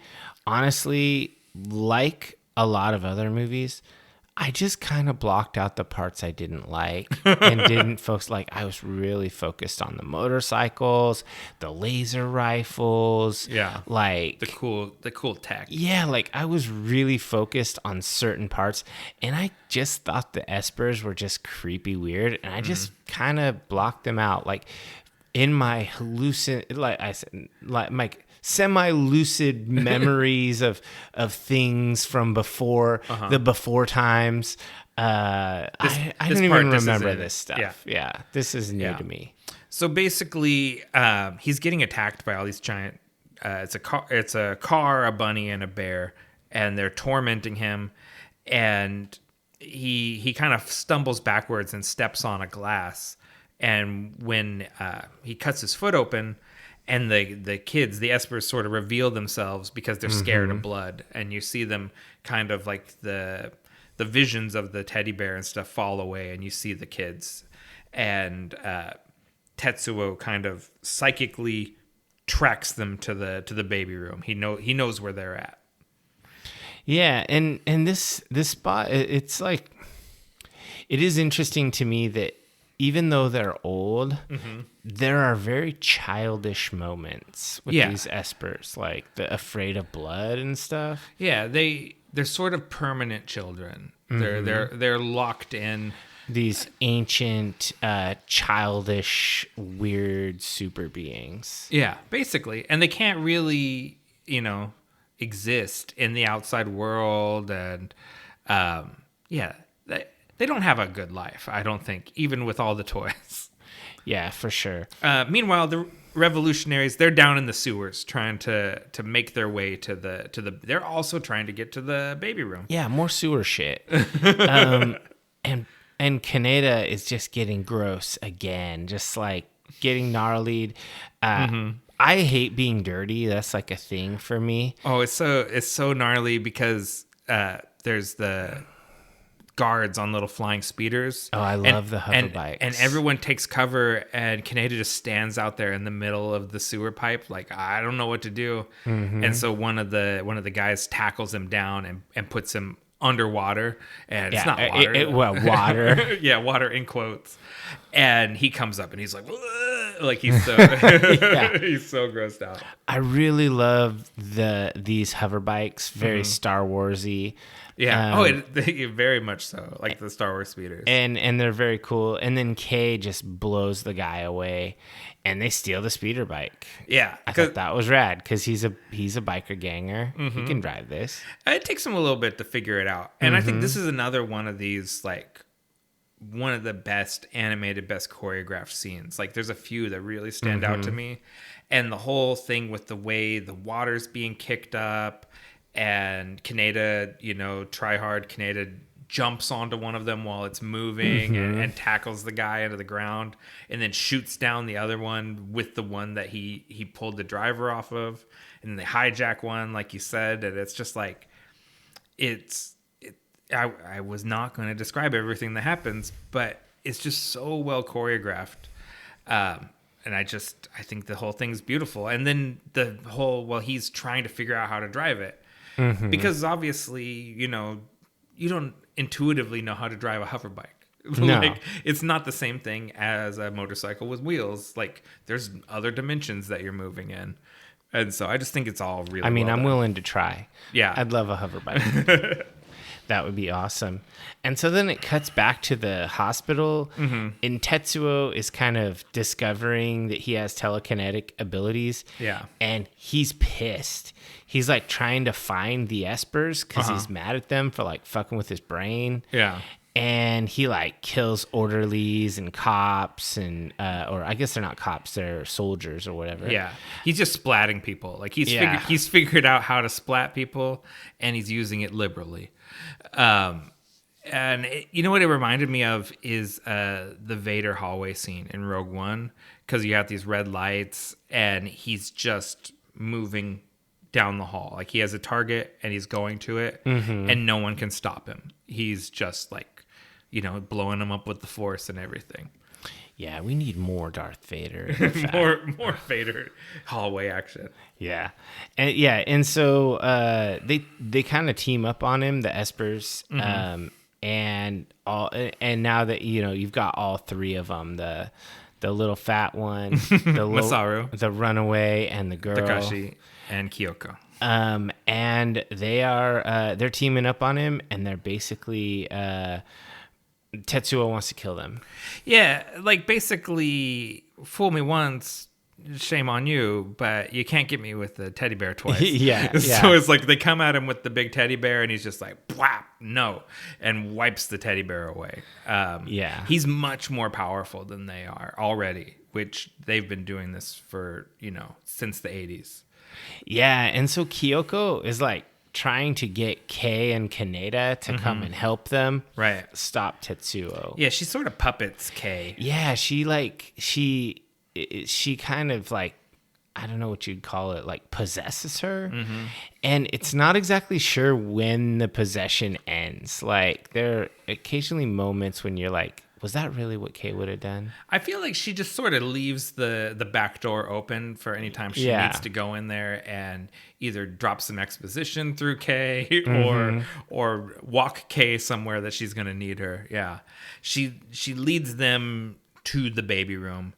And Tetsuo, we cut back over there. Tetsuo, he's just planning on killing these kids, and then he recognizes Takashi. He's like, yo, you're the kid that blew up my motorcycle and started this whole mess. And then the colonel and doctor arrive way too late to try and talk Tetsuo down. Oh yeah. And Masaru tells him it's dangerous for big people to use the power, and Kyoko is saying, Tetsuo, he's going to awaken Akira. And that just sets Tetsuo off because he's had that name Akira kind of pounding. Yeah, he's like, head. I'm going to hunt for Akira. Yeah. He leaves the hospital to find Akira. Yeah, he just pulls the information out of Kyoko's head. He's like, where is Akira? And she's like, like, I'm not going to tell you. And he's like, I got it. Yeah, he just brain steals her. But before he leaves, Kaneda and Kei come crashing in there too. And Tetsuo is such a dick with such a chip on his shoulder. He just like fucks up his friends. I don't even think like Kaneda's not really his friend. He hates Kaneda. It's weird. I think they just have that thing where like he loves Kaneda. Kaneda's his protector, but he also resents Kaneda. Is that a thing that happens in real life? Like, oh, that definitely happens with like the runt of the group, the beta male cuck of the biker gang. Tetsuo is tired of being the cuck, but Kaneda is also his only friend. So it's like he has that kind of thing that he's wrestling with there. And I think if Kaneda would like sort of acknowledge that the power dynamic has changed, Tetsuo probably would act better. But Tetsuo he's like, now you're the cuck.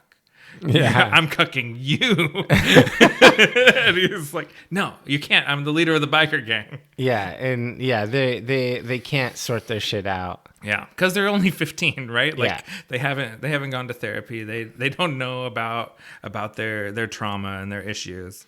They have a lot to figure out, and one of them has godlike power. But the other one's cool. I don't know. Cool is kind of better than godlike power. In its own way, it is its own godlike power. Yeah, that's true. That's true. Because he's cool, no matter what crazy thing he's caught up in, Kaneda makes it through everything. Yeah, for sure. He has plot armor. Yeah, he totally has plot armor. Yeah. And so Tetsuo takes off. He flies out of the place. The colonel is just beside himself pissed. He looks like he's going to kill Kei and Kaneda. Like, he's so mad. But then when he sees that the kids are alive and they tell him Tetsuo's gone to the Olympic Stadium, he's going to go get Akira. Yeah. And so the colonel's like, no, I'm going to go get Tetsuo. Yeah. And I'll fuck you up later. and he marches out of there. He's determined to stop Tetsuo. He's calling on reinforcements. He's going to get in his cool double prop helicopter. Those are really rad versions of military, like Army Chinooks. Mm-hmm. Chinooks are a lot more kind of like rounded and aerodynamic. Those have a lot more like hard lines and almost like spaceshipy vibes. Yeah. I love the helicopters in this movie. They're really cool. Yeah. And so it's right before he gets on his very cool, not quite a Chinook helicopter. The executive council decides this is the time to move against the colonel. They trump him. You're fired. Yeah, they're like, we're going to strip you of your rank and arrest him. And the colonel's like, counteroffer, how about a coup d'etat? Yeah. And he's like, I'm going to take over the government and declare martial law. Shoot this guy. And the soldiers shoot him. Yeah. Yeah. Like, yeah, it's I didn't really see that coming, but I like it because I hated those. The Supreme Council people were just completely lame and not taking care of anything. Well, it's a really weird situation, right? So the Supreme Council, their ability to enforce their power comes from the state-controlled violence of the police and the military, right? Yeah. So how do you turn on the guy that all your power is derived from? You know, like, and say, we're stripping you of your power. And he's like, actually, I hold all the power. Well, this is why a lot of countries end up having military dictatorships. Yeah, because some colonel is like, I'm sick of this shit. And they take over, and then they just stay in charge forever. Yeah, like the guys with the guns answer to me, not to you. Yeah. So coup d'etat happens. He orders all the members of the council arrested and removed from the chain of command. And Tetsuo doesn't make it very far before he starts having problems because he can't really control his psychic powers. And so he stops off at Harukiya to get some pills and try to take the edge off the migraine that's plaguing him. Yeah, and like this is like one of those cool bars in Tokyo where you have to go down the stairs to get into it. I went into a couple of those in Tokyo, and it's just totally rad. And then this fucking jerk destroys the place. Well, to be fair, the bartender tries to price gouge him on the pills. I mean, that doesn't mean you kill the guy and destroy the bar. It's not. It's a little bit of an overreaction. It's a little bit of an overreaction. But I think when a lunatic wanders into your bar in hospital scrubs, looking like that, and he asks you for some pills, you just say you're fresh out. Yeah.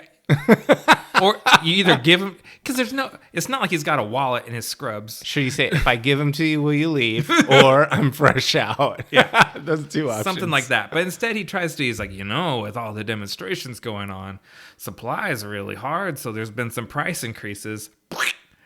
Just blow you up. Yeah. Yeah. Doesn't go good but of course he doesn't know he can blow people up. Yeah. He thinks he's got this young kid like right where he wants him. Yeah. And so and then some of his gang mates, Yamagata and Kaisuke, they show up and they're like, hey, what's going on? Yeah. Because they're like, the bartender's dead, and Tetsuo's like sitting on a chair piled up close to the ceiling, just popping pills like candy, and talking crazy. And, he tells them that Kaneda's probably dead by now. And, do you know where he keeps his bike and all this stuff? And Yamagata's not having it, right? He's like, he wants Tetsuo to kind of get back in his place. Yeah, he's like, you're the cuck of the gang. You're the cuck. Get back into your bottom dog position. It's like, it's really, Kaneda's number one I'm number 2, Kaisuke is number 3, and you're the bottom. That's how this works. If we get some new guys, you'll move up a little bit. Yeah. But you'll never pass us, and that's how this works. Yeah, so it doesn't go And Yamagata's so he way. kills Yamagata. No big deal. Yeah, that sucks. He's always one of my favorites. Yeah, like, why you gotta kill your buddy? Kaneda and Kei, they're in jail. They're in like a holding cell. Yeah, they're in like prison orange jumpsuits.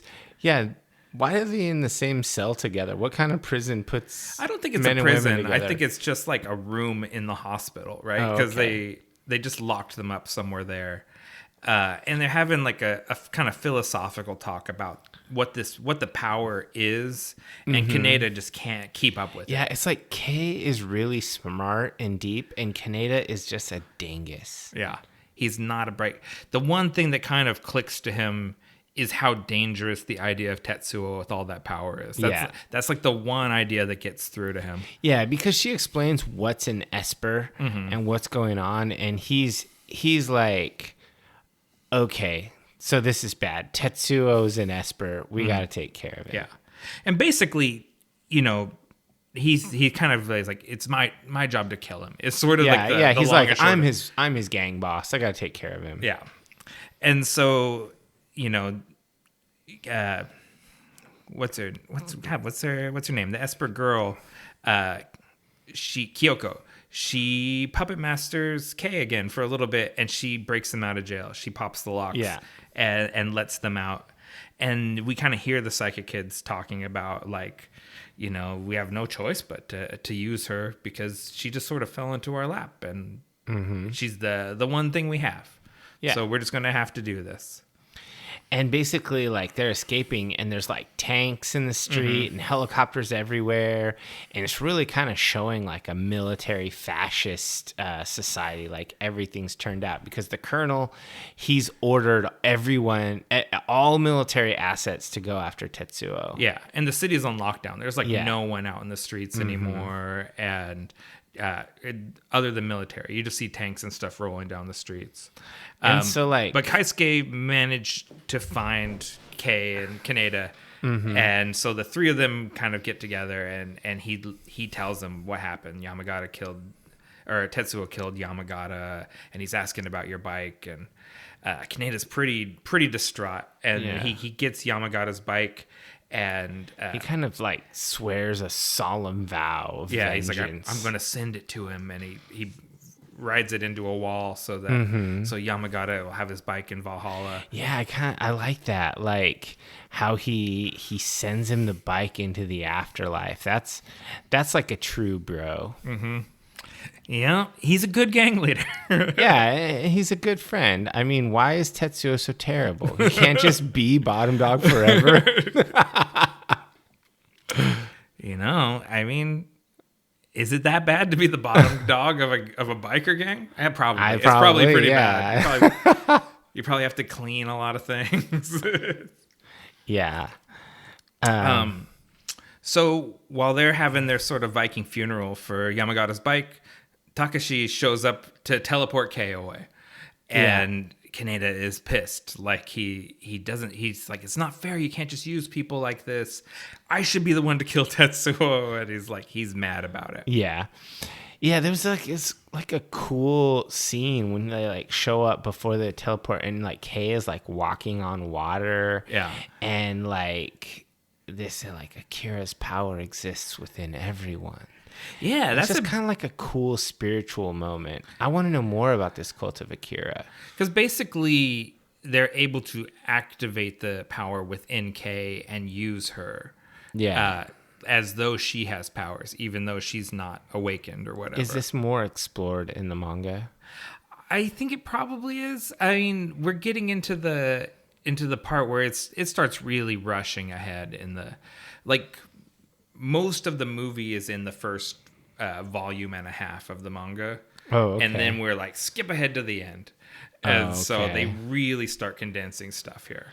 Gotcha. Because we cut over to Mr. Nezu at his mansion, and his aides are like burning documents, and he's freaking out. He starts packing up Yeah. all his important shit into a briefcase, and he's actively having a heart attack. I think it's brilliantly portrayed across this. Yeah. It starts with him sweating, and he's taking the nitroglycerin pills, and his arm kind of goes limp, and he's clutching his chest, and like it's a really good portrayal of a heart attack. Yeah. And Ryu comes in. Yeah. He like tells him the mission's failed, and then like the dude, what's his name, Nezume? Yeah, he just Nezume. like pulls the gun and like blows him away. He shoots him in the gut, and then shoots like 2 more times and misses both times. Like it's it's weird. I always weird to call it acting, but like it's really good portrayal. Both, I mean, because he's having a heart attack, and he's also hopeless with the gun, right? Like he's not like a good shot. Yeah, like he knows what it's for. He just has no practice. Yeah, exactly. And so he goes out of there with his briefcase full of money and documents and everything, and he tries to make his escape. And Ryu is just like stumbling along behind him, like. He's not dead. He's not dead. He's dying. And he's still somehow like subservient to Mr. Nezu. It's a very weird relationship, and the politics of the movie are really confusing because it doesn't really have a side. There's no good side. Everyone's sort of different levels of bad. Oh yeah, this is definitely a movie where there is no like purely good character or faction. And somehow, so someone in the government is feeding the revolution, right? Like, and undermining the government. And so it's like everything is corrupt. It's also corrupt that the revolution, the people at the top of it, are subservient to people that are in the government. Oh yeah, for sure. So the whole thing is all shady. And so then it cuts scene, and you like see a street scene, and then you see a helicopter cartwheel through the air by and explode, and then Tetsuo walks out of the fire, looking totally badass. Yeah, he's got his hair's gone all like big and spiky. Dragon Ball. Yeah, it is very Dragon Ball looking. Or should we say Dragon Ball is very Tetsuo looking? You know, they're pretty around the same time when they're. I think this just shortly predates the original Dragon Ball. Otomo said the hair was inspired by Sting. That was where he got the spiky hair from. The military, they have him in their sights, and they're a little reluctant to shoot at a 15-year-old kid, basically. But they finally do it, and Tetsuo just stops the shell midair and blows it up. I really like how he took the time to get himself some red fabric to fashion into a cape so he could look suitably badass. Yeah, he rips the cape out of the store window. Yeah, I like attention to detail like that. Yeah. And so the Akira cultists, since no one really knows what or who Akira is, they just assume this is Akira. And so now he's got like worshipers too. So he has an entourage that's following him as he just slow walks his way to the Olympic Stadium. Yeah. They're getting there at the cryogenic storage thing, and I love how he just completely crushes a tank with his brain. Yeah, that is really cool. I love that animation. Yeah, and so Kaori sees this on the news. She sees Tetsuo on the news, and she goes out to find him. Kaneda gets on his bike and takes off to go find him, and he leaves Kaisuke behind. Basically, and just he's like, this is my job. I have to go do this. Yeah. And he's crossing the bridge to go into the old city, and the army has a blockade there, and they have those cool laser rifles you were talking about. Oh yeah. With the battery packs, and they start firing on him, and he just decides the best way to handle that is just tear the bridge down, dumps everyone in the river. I do really enjoy that. Like, the laser rifles are sick. The Akira cultists are really cool. And then he's just like, well, let's just drop this bridge. Who cares? All my cultists are on here. Like, I don't care. Yeah, he really does not care about his worshipers at all. He just dumps them all in the river, too. Just putting that out there, divers. If you guys were to form a cult around us, we would care. We would not drop you in the bridge in the water. So like then Tetsuo goes down into the bunker, and Kay is like trying to appeal to him. She basically tells him to stop being a dick. Yeah, she's already there. Yeah. Down there in the Akira refrigerator or whatever you call it. And they kind of start a little psychic battle, basically. Yeah. The thing where they look hard at each other and fly around. Everyone starts converging. This is sort of the second time everyone has converged over there in the old city. Yeah. The doctor and the colonel show up. Kaneda shows up and he grabs a laser rifle off a dead soldier. Yeah. He's like, well, that his little loot icon was over it, and he went over and collected it. And we see Tetsuo brings the whole Akira refrigerator up out of the earth. Yeah, that part is really cool. How he just like exhumes this entire thing. Like he basically defeats Kay, and then pulls the Akira cryogenic chamber out of the earth, and like tears it open. Rips it open, and it's just filled with jars of organs. And the colonel gets on the mic, starts dropping knowledge. And he says, after Akira's transcendental awakening, he was subjected to every imaginable test that science could come up with. And now he's just a bunch of jar full of guts. Yeah, and they're like, oh yeah, and then we froze them, trusting that in the future we could figure out a way to do more tests. Yeah. And, well, he's got kind of Tetsuo, in an existential crisis. He tells his subordinate, activate the Sol satellite. Oh, yeah. I love the idea of orbital weaponry. Yeah. That was big in the 80s. Reagan was into that. Yeah, yeah. So everyone was thinking about it. And so, like, I like that at this point, like, Tetsuo's trying to figure out what to do with the jars of remains.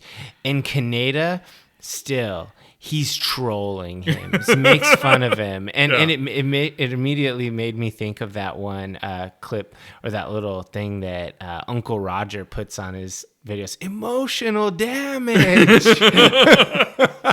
Because every time their conversation always starts out happy to see each other, and then one of them shits on the other one. Yeah. And then it all falls apart. And it's happened this time. It's Kaneda kind of starts it. Last time it was Tetsuo that kind of started it. But he's like, I thought you'd be over here crying for help again or whatever. Yeah.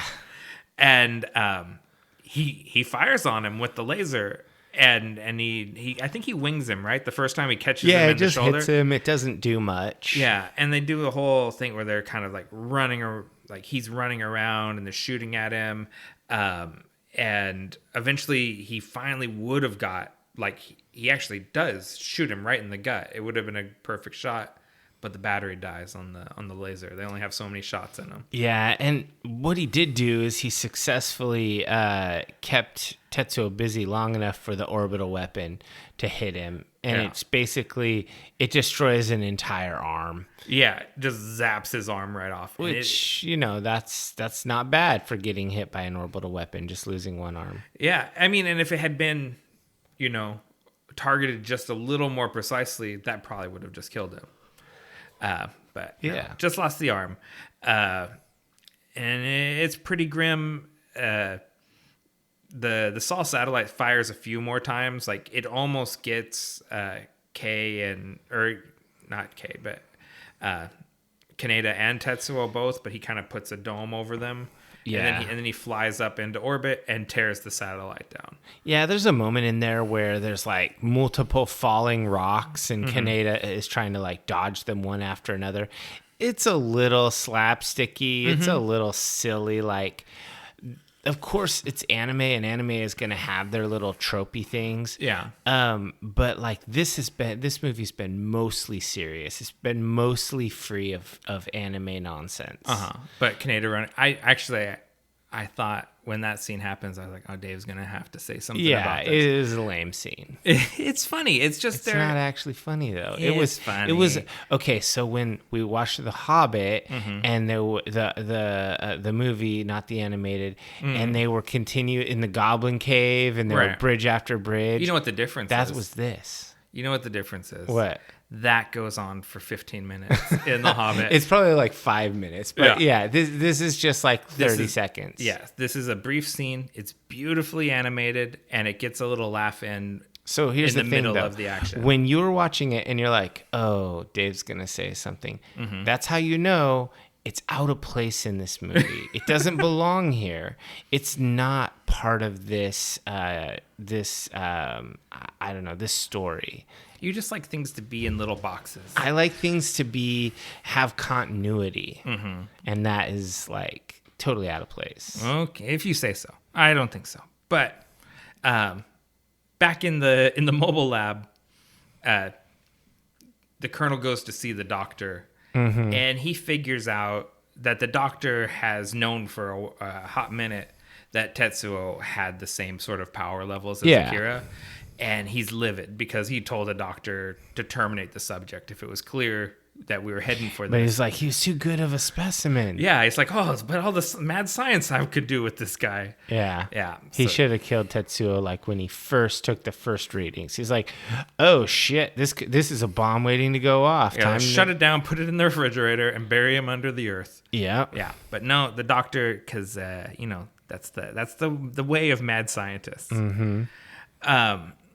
And so Tetsuo, he just sort of sets himself up there at the Olympic Stadium as his little kingdom. Yeah, and he builds himself a robot arm. He gets all RoboCop on us. Yeah.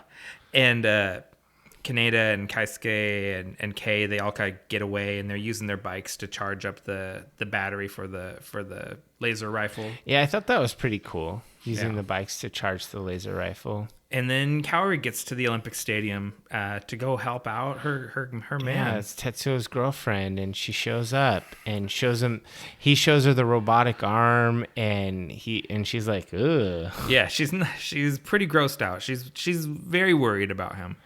Yeah. And the colonel also, takes it upon himself. He's like, I'm just going to walk in here with my sidearm. Yeah, with a pistol. No big deal. And I'm going to execute Tetsuo. There was an orbital weapon that didn't work, but this sidearm, it's going to do the trick.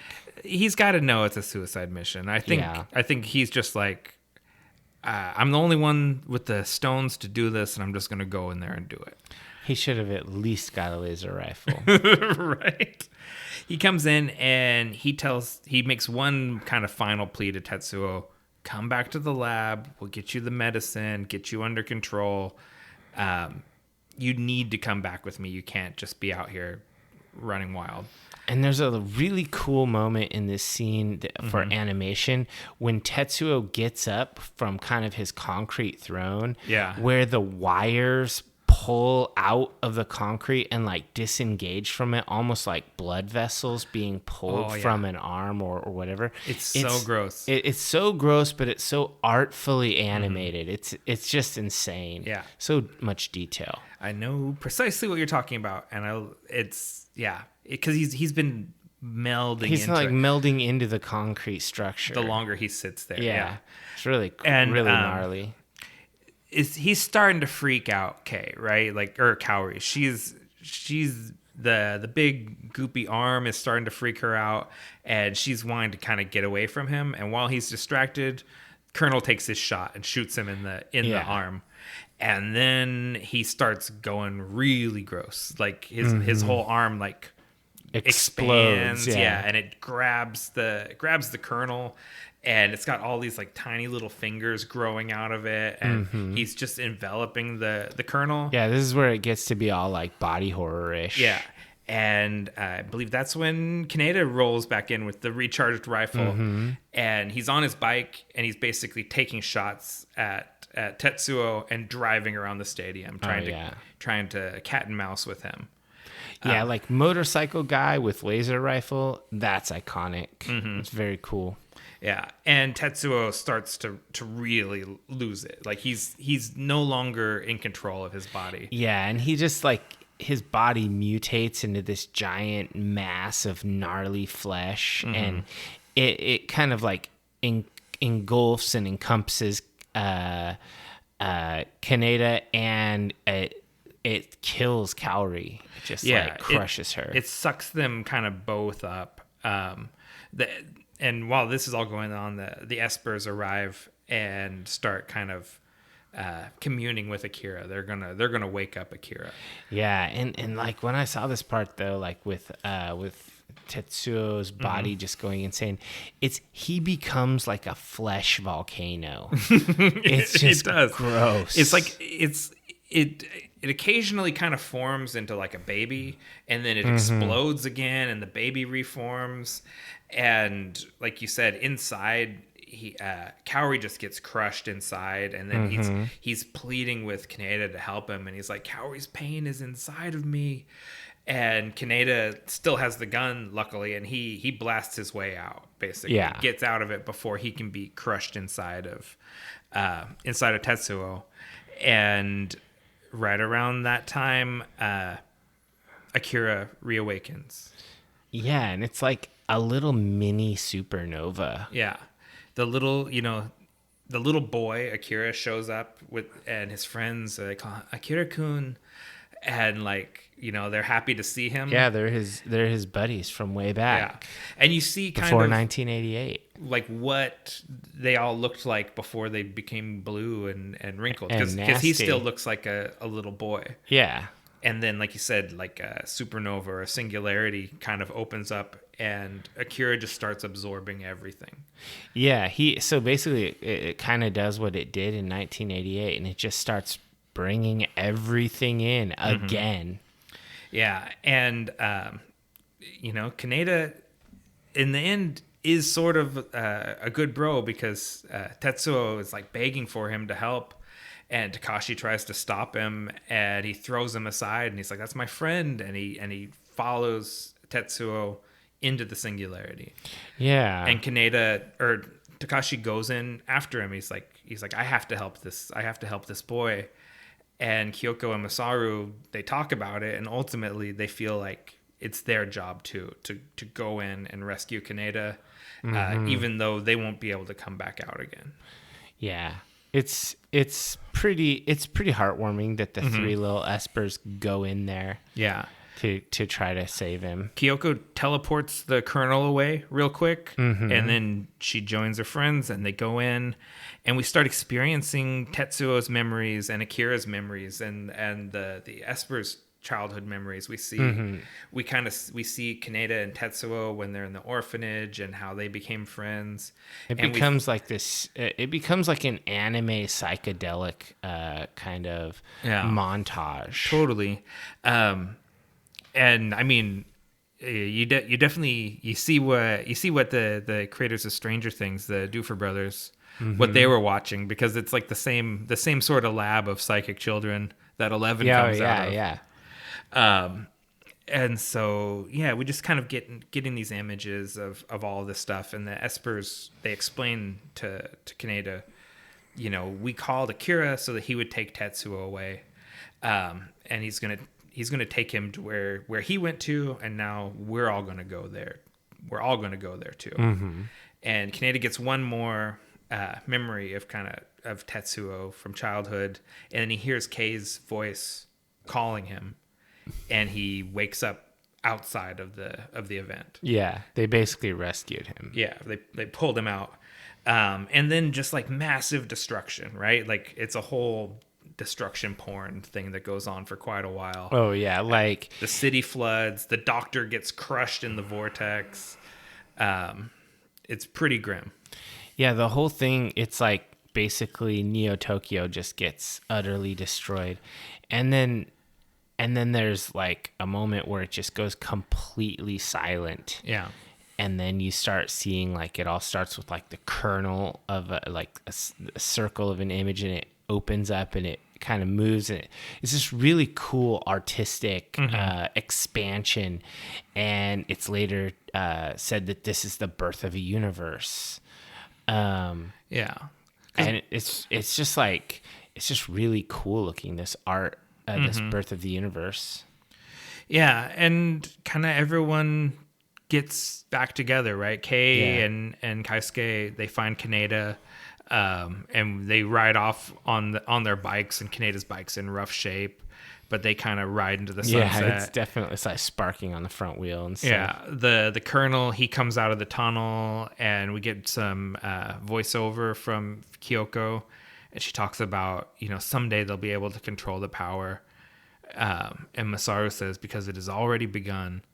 And then more of like those visuals that you were talking about, like, kind of like circles and just shapes that it's hard to describe it visually. And then you have the voiceover from Tetsuo where he says, I am Tetsuo, boku wa Tetsuo. And that's the end of the movie. Yeah, he just introduces himself. It's in like this other plane of existence. And he introduces himself in like a humble way. That's something that it's hard to kind of grasp in English because we don't have so many different ways of referring to ourselves and stuff. Mm-hmm. But this is a very like a humble young man way of introducing yourself, not like God Tetsuo from earlier. Yeah. This is enlightened Tetsuo. And that's the end of the movie. Yeah, it's crazy. Like, it starts off like a cyberpunk adventure, and it ends up in this like surrealist sci-fi body horror. It just goes a whole other direction. Totally. It does. It's insane. So then I guess they have to ask what worked for you. I mean, the sound design and the art direction were just flawless. I couldn't really find any flaws with how it looked or how it sounded. I loved the old school animation. Like this era of animation, it's perfect for me. I love it. I do. Even when it's not good, it's still good. Yeah. and just the sounds. It's just like they know when to stop. They know when to lay it heavy. It's just so artfully done. And I enjoyed the setting quite a lot. I really enjoy this Neo Tokyo. I think that's really cool. And I liked how this plot was not, although it didn't give you like tons of crazy twists and turns, it was interesting and it was a good plot. It was engaging the whole time. I didn't feel like there was a lot of time you could cut. It was a little over 2 hours.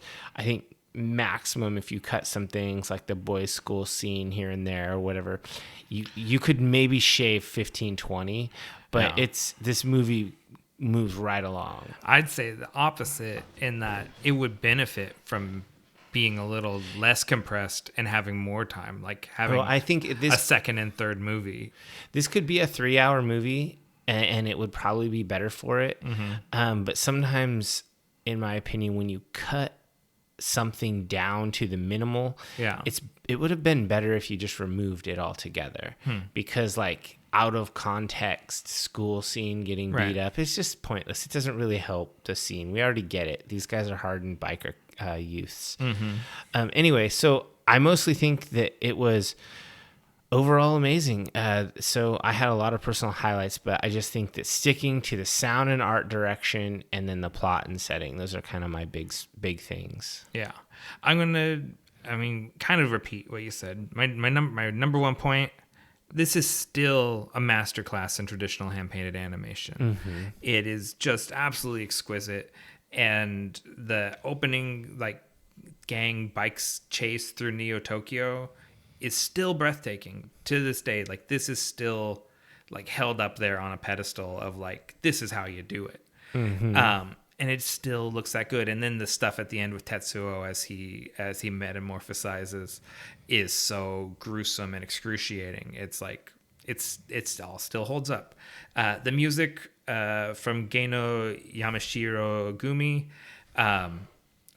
that's a huge part, like the gamelan Indonesian percussion where they're drumming on bamboo and stuff just gives it this sort of not otherworldly, but it's like supernatural sounding music, and it adds to that atmosphere. Otomo sought that group out to score the film, even though they'd never scored a film before, and it's a huge part of the vibe of the movie. And then Otomo Sensei's iconic character vehicle and set design. All this stuff it's liberally borrowed from the things that have followed. Ghost in the Shell, The Matrix, Stranger Things. Everyone is still going back to the well of Akira to sample from and get a little bit of that Akira juice. Yeah, I think this is super influential. Like when I was watching it, I saw things like, oh yeah, that looks like The Matrix, or oh, that looks like this or that, and it's like, no, those things look like Akira. Yeah, because it's it's from the 80s. But it's weird that it's from the 80s, but it held up so well. Yeah. All right, so I guess what didn't work for me, if I'm going first, is I definitely feel like it had a weird timing. Either it should have been 2.5 hours or it should have been 2.5 hours or 1.5 hours. I feel like they either needed to expand on some of that side stuff or just chop it and make this super streamlined. Okay. I feel like some of that pacing was a little odd. I would say that some of the stuff does look a little dated with like even contemporaries like Blade Runner and RoboCop and whatnot did some of the stuff. The stuff seemed more high tech in there than it did in Akira, and in animation you can go even more gonzo because you're not held to physical props. Right. Yet they did stick with kind of old school looking stuff. Like I guess that's a stylistic decision what the future is going to look like. I think maybe they're a little more accurate, that the future doesn't get as crazy as fast as other movies think. It's like it's 2019. We don't have flying cars. Yeah. You know, it's yeah. So I think that sometimes it was very clear that this was old school animation, but not in the amazing way, because you get a background, you get a background set painting and you have characters moving across it. And that wasn't always the case. That stuck out to me, but there was a couple times when they were leaving the police station and they were he was talking to Kay and trying to get her to go with them. It was very clear that these were characters superimposed on a static background painting, and so every now and then that just kind of sticks out to me in a dated way. But those are very minor gripes. I'm not going to say those are like heavy flaws. It's just if I'm looking for things that didn't work, those are the things. And really there were only like one or two moments of that anime tropey, let's insert a moment of comedy because we can and it's a trope. Right. But it was very minor. Okay. What about you? What didn't work? So similarly, I think condensing 6 phone book size tankobon manga volumes into a 2-hour movie is a next to impossible thing to do. And the fact that the manga was not even completed when they made this movie. This was made kind of while volume 4 was still being serialized and 5 and 6 were yet to be written. So they were in a bit of a Game of Thrones situation where they needed a bit of fanfic. They needed to complete this. It's not fanfic because Otomo wrote and directed the movie. It? Okay. Yeah. But he had to kind of fudge the ending, and it feels like it. The ending feels a bit rushed and underbaked. I would much rather this be multiple movies than one movie that doesn't quite capture it. And then the other thing is, and it's not exactly a criticism of the film, but just the complex and esoteric nature of the content has made this a very difficult movie to translate. And I feel like it's taken multiple times of dubbing it and subtitling it before I think they finally have landed on subtitles that actually capture the intent. But there has been a lot of iterations before this one that were quite a bit less clear. Sure. So those are kind of my criticisms. The first one is an actual criticism. The second one is a criticism of certain versions of it. Okay. So I guess rating. What do you rate? Yeah, rating. So I was really kind of agonized about this rating because I don't. I'm usually pretty quick to choose a rating. Yeah. This one, I was pretty torn because it's almost perfect. Right. I wanted to give it a 5. Going into it, like before I started watching it, I was like, all right, I'm going to sit down and watch a 5-star movie. Mm-hmm. At the end of it all, I don't quite think it's 5. I think it's almost there, but then it's really hard because I gave The Crow a 5. Yeah. I've given a lot of things 5 that I have a lot of sentimentality about it. The Crow is a sentimental 5. I don't think this is quite as good as Blade Runner. I think it's a shade below. It's a 4.9, which makes it a 4. So I have to give it 4 stars. Yeah. I'm on the same page. I also go in with a 4. I think it's by just like the craft work of it. Mm-hmm. It's 5-star animation. Yeah. But it's a 4-star movie because it doesn't stick the landing. And yeah, the writing was 4-star writing, 5-star animation. Yeah. So. And it's, I think, hopefully you'll read the manga, because I think anyone that's a fan of manga or comics or anything, this is a masterwork, and it should be there with all the things that when you read comics, it's like, okay, well, you have to read Watchmen, you have to read this, you should have to read all 6 volumes of Akira. It is just one of the best graphic novels that's ever been created. Nice. So I hopefully, people listen to this and they'll I'm really bad at read those. I'm really bad at reading super long graphic novels. The only one I've really got through all the way, I think, was Transmetropolitan. With how many volumes is that? I don't even know, because I did it all digitally. Yeah. See, I downloaded a torrent and just kept reading them until they were... This was back in the day. It was back in the day before we had money. This was like more than a decade ago. This was a long time ago. Yeah, well, yeah, you need to... I think I should give that guy some money. Call Warren Ellis and send him a little money. Yeah. That's Warren Ellis, right? Or is it Garth Ennis? I can't remember. I don't know, I just love that shit. British, Irish, Scottish guys. Anyway, so here are the ratings from the big spots. IMDb gave it 8 out of 10. Rotten Tomatoes gives it 91%, and Letterboxd gives it 4.2 out of 5. Mm-hmm. So a 4 is probably the right rating. Yeah, this is pretty true to form. If we had fractions, we'd drift into that 4.252. Or 4.5 or something like that. But I prefer not to have the fractions. So I guess we'll take a short break and then we'll get back to it.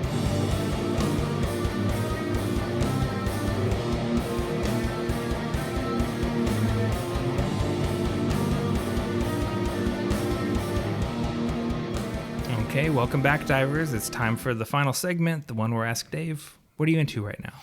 All right, so I couldn't really think of anything super crazy to recommend. I mean, I've been watching Stranger Things, but that's old news. It's a little old. That's not really a good one.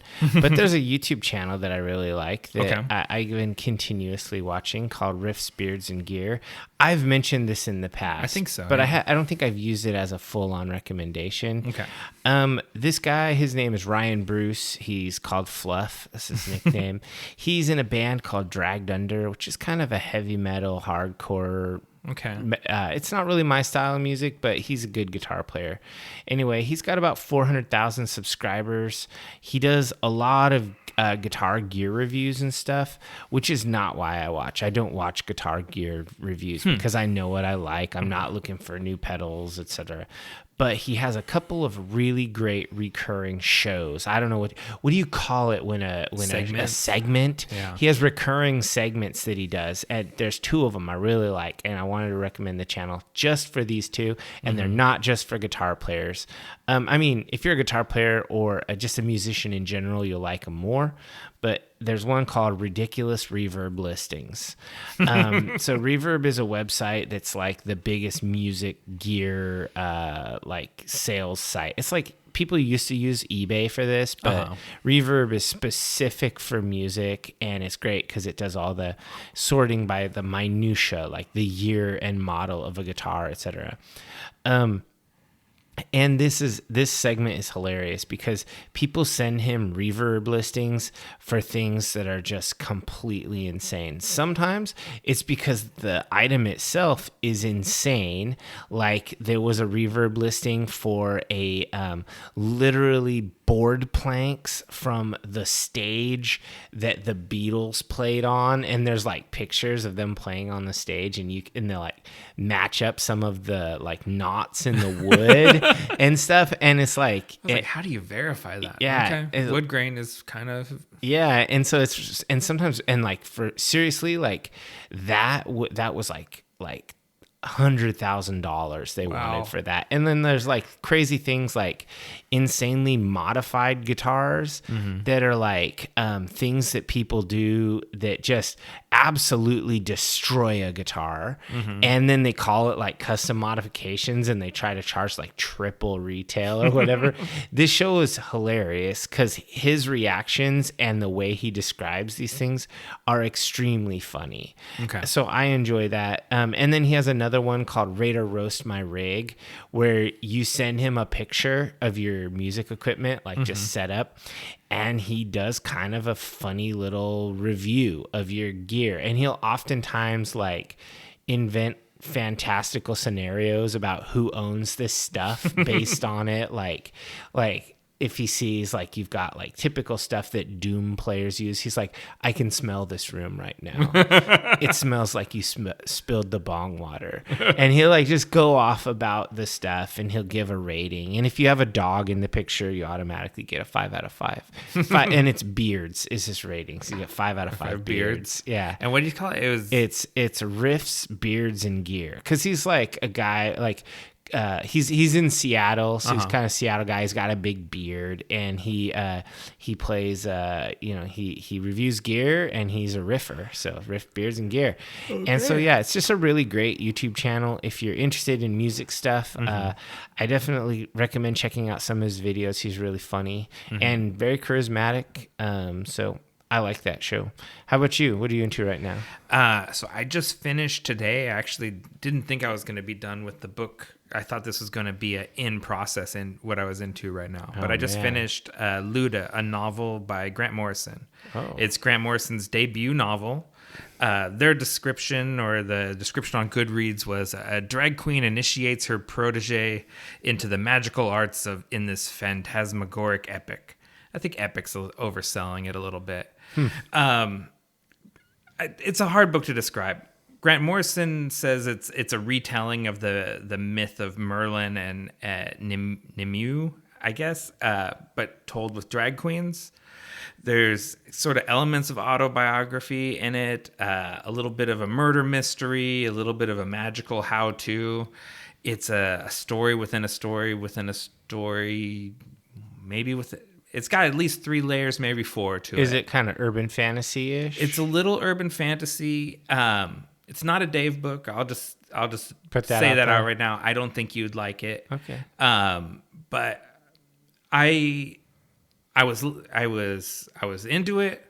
Then I was loving it on the edge of my seat, and then I don't feel like it quite stuck the landing. Okay. It's got a 3.5 on Goodreads. Which I don't know if that's a reliable website or not. It was just the first one that came up, and I think that's a good review for this book. Okay, so I was all set to give it a full on 4, and then I was unsatisfied with the ending. Just kind of bit it. But it's like it's got a pretty good mystery in it and a lot of twists. And Grant Morrison is one of these guys like Neil Gaiman, where I just love the way he uses words, and so. Whatever he's writing, I want to read it because I like the words he uses. He's good at words. I checked out your what are you into right now from last time? This Fool? Oh, did you watch that? Yeah, I think I watched like 2 or 3 episodes. It wasn't a Dave show. I'll just say that. Mostly because I found it hard to watch that guy just get shit on all the time. I just don't like that. As it gets deeper into it, I think it's because I know that guy. I know him pretty inside and out. Yeah. And Lisa was like, man, his girlfriend's so terrible to him. And exactly. I hated that. And I was like, he makes all these problems for himself. And I was like, this is all his doing. He wants all this to happen and he makes it happen. And as the series plays on, my point became clear. He brought this about on himself. How he's his own worst enemy. Yeah. But well, I'm glad you checked it out. But I love that show. It was all right. I just didn't like seeing a guy get shit on all the time. But you know what TV show came back that I did start watching again? So this is like a bonus. This is like a PS. What are you into right now? It's only a few episodes out, but the Paramount Plus brought back Ink Master with new people, new hosts, and I actually think they, because there's like 13 seasons or some shit. I think that they did a darn good job. Because so who are the new hosts or the new judges? Ami James is on there. Ami James, Ryan, one of the past Ink Masters, who's like super good, and oh man, what's the guy's name? The Japanese guy, Nico Hurtado. Oh yeah, and so their judges are legit. Nico Hurtado is a great tattooer. Well, him and Ami James are both like legends. Yeah. So it's hard to argue with those guys. And I like that it's more about the art. Like I kind of feel like earlier in the series, there was a lot of kind of reindeer games. Like now it's really just about tattooing. Yeah. I like that more.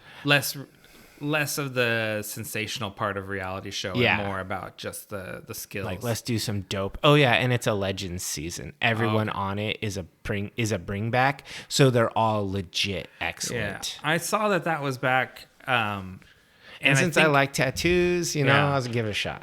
Ami James is exceptional at like Japanese traditional tattooing, and Nico Hurtado's like photorealistic tattoos are like bonkers. His use of color is ridiculous. I never liked that style before I saw his tattoos, and then I was like, oh wow, like you can do this. Anyone would wear his tattoos. And he's from Victorville, California, where I was born. So nice. That's legit. Yeah, I think he's pretty cool.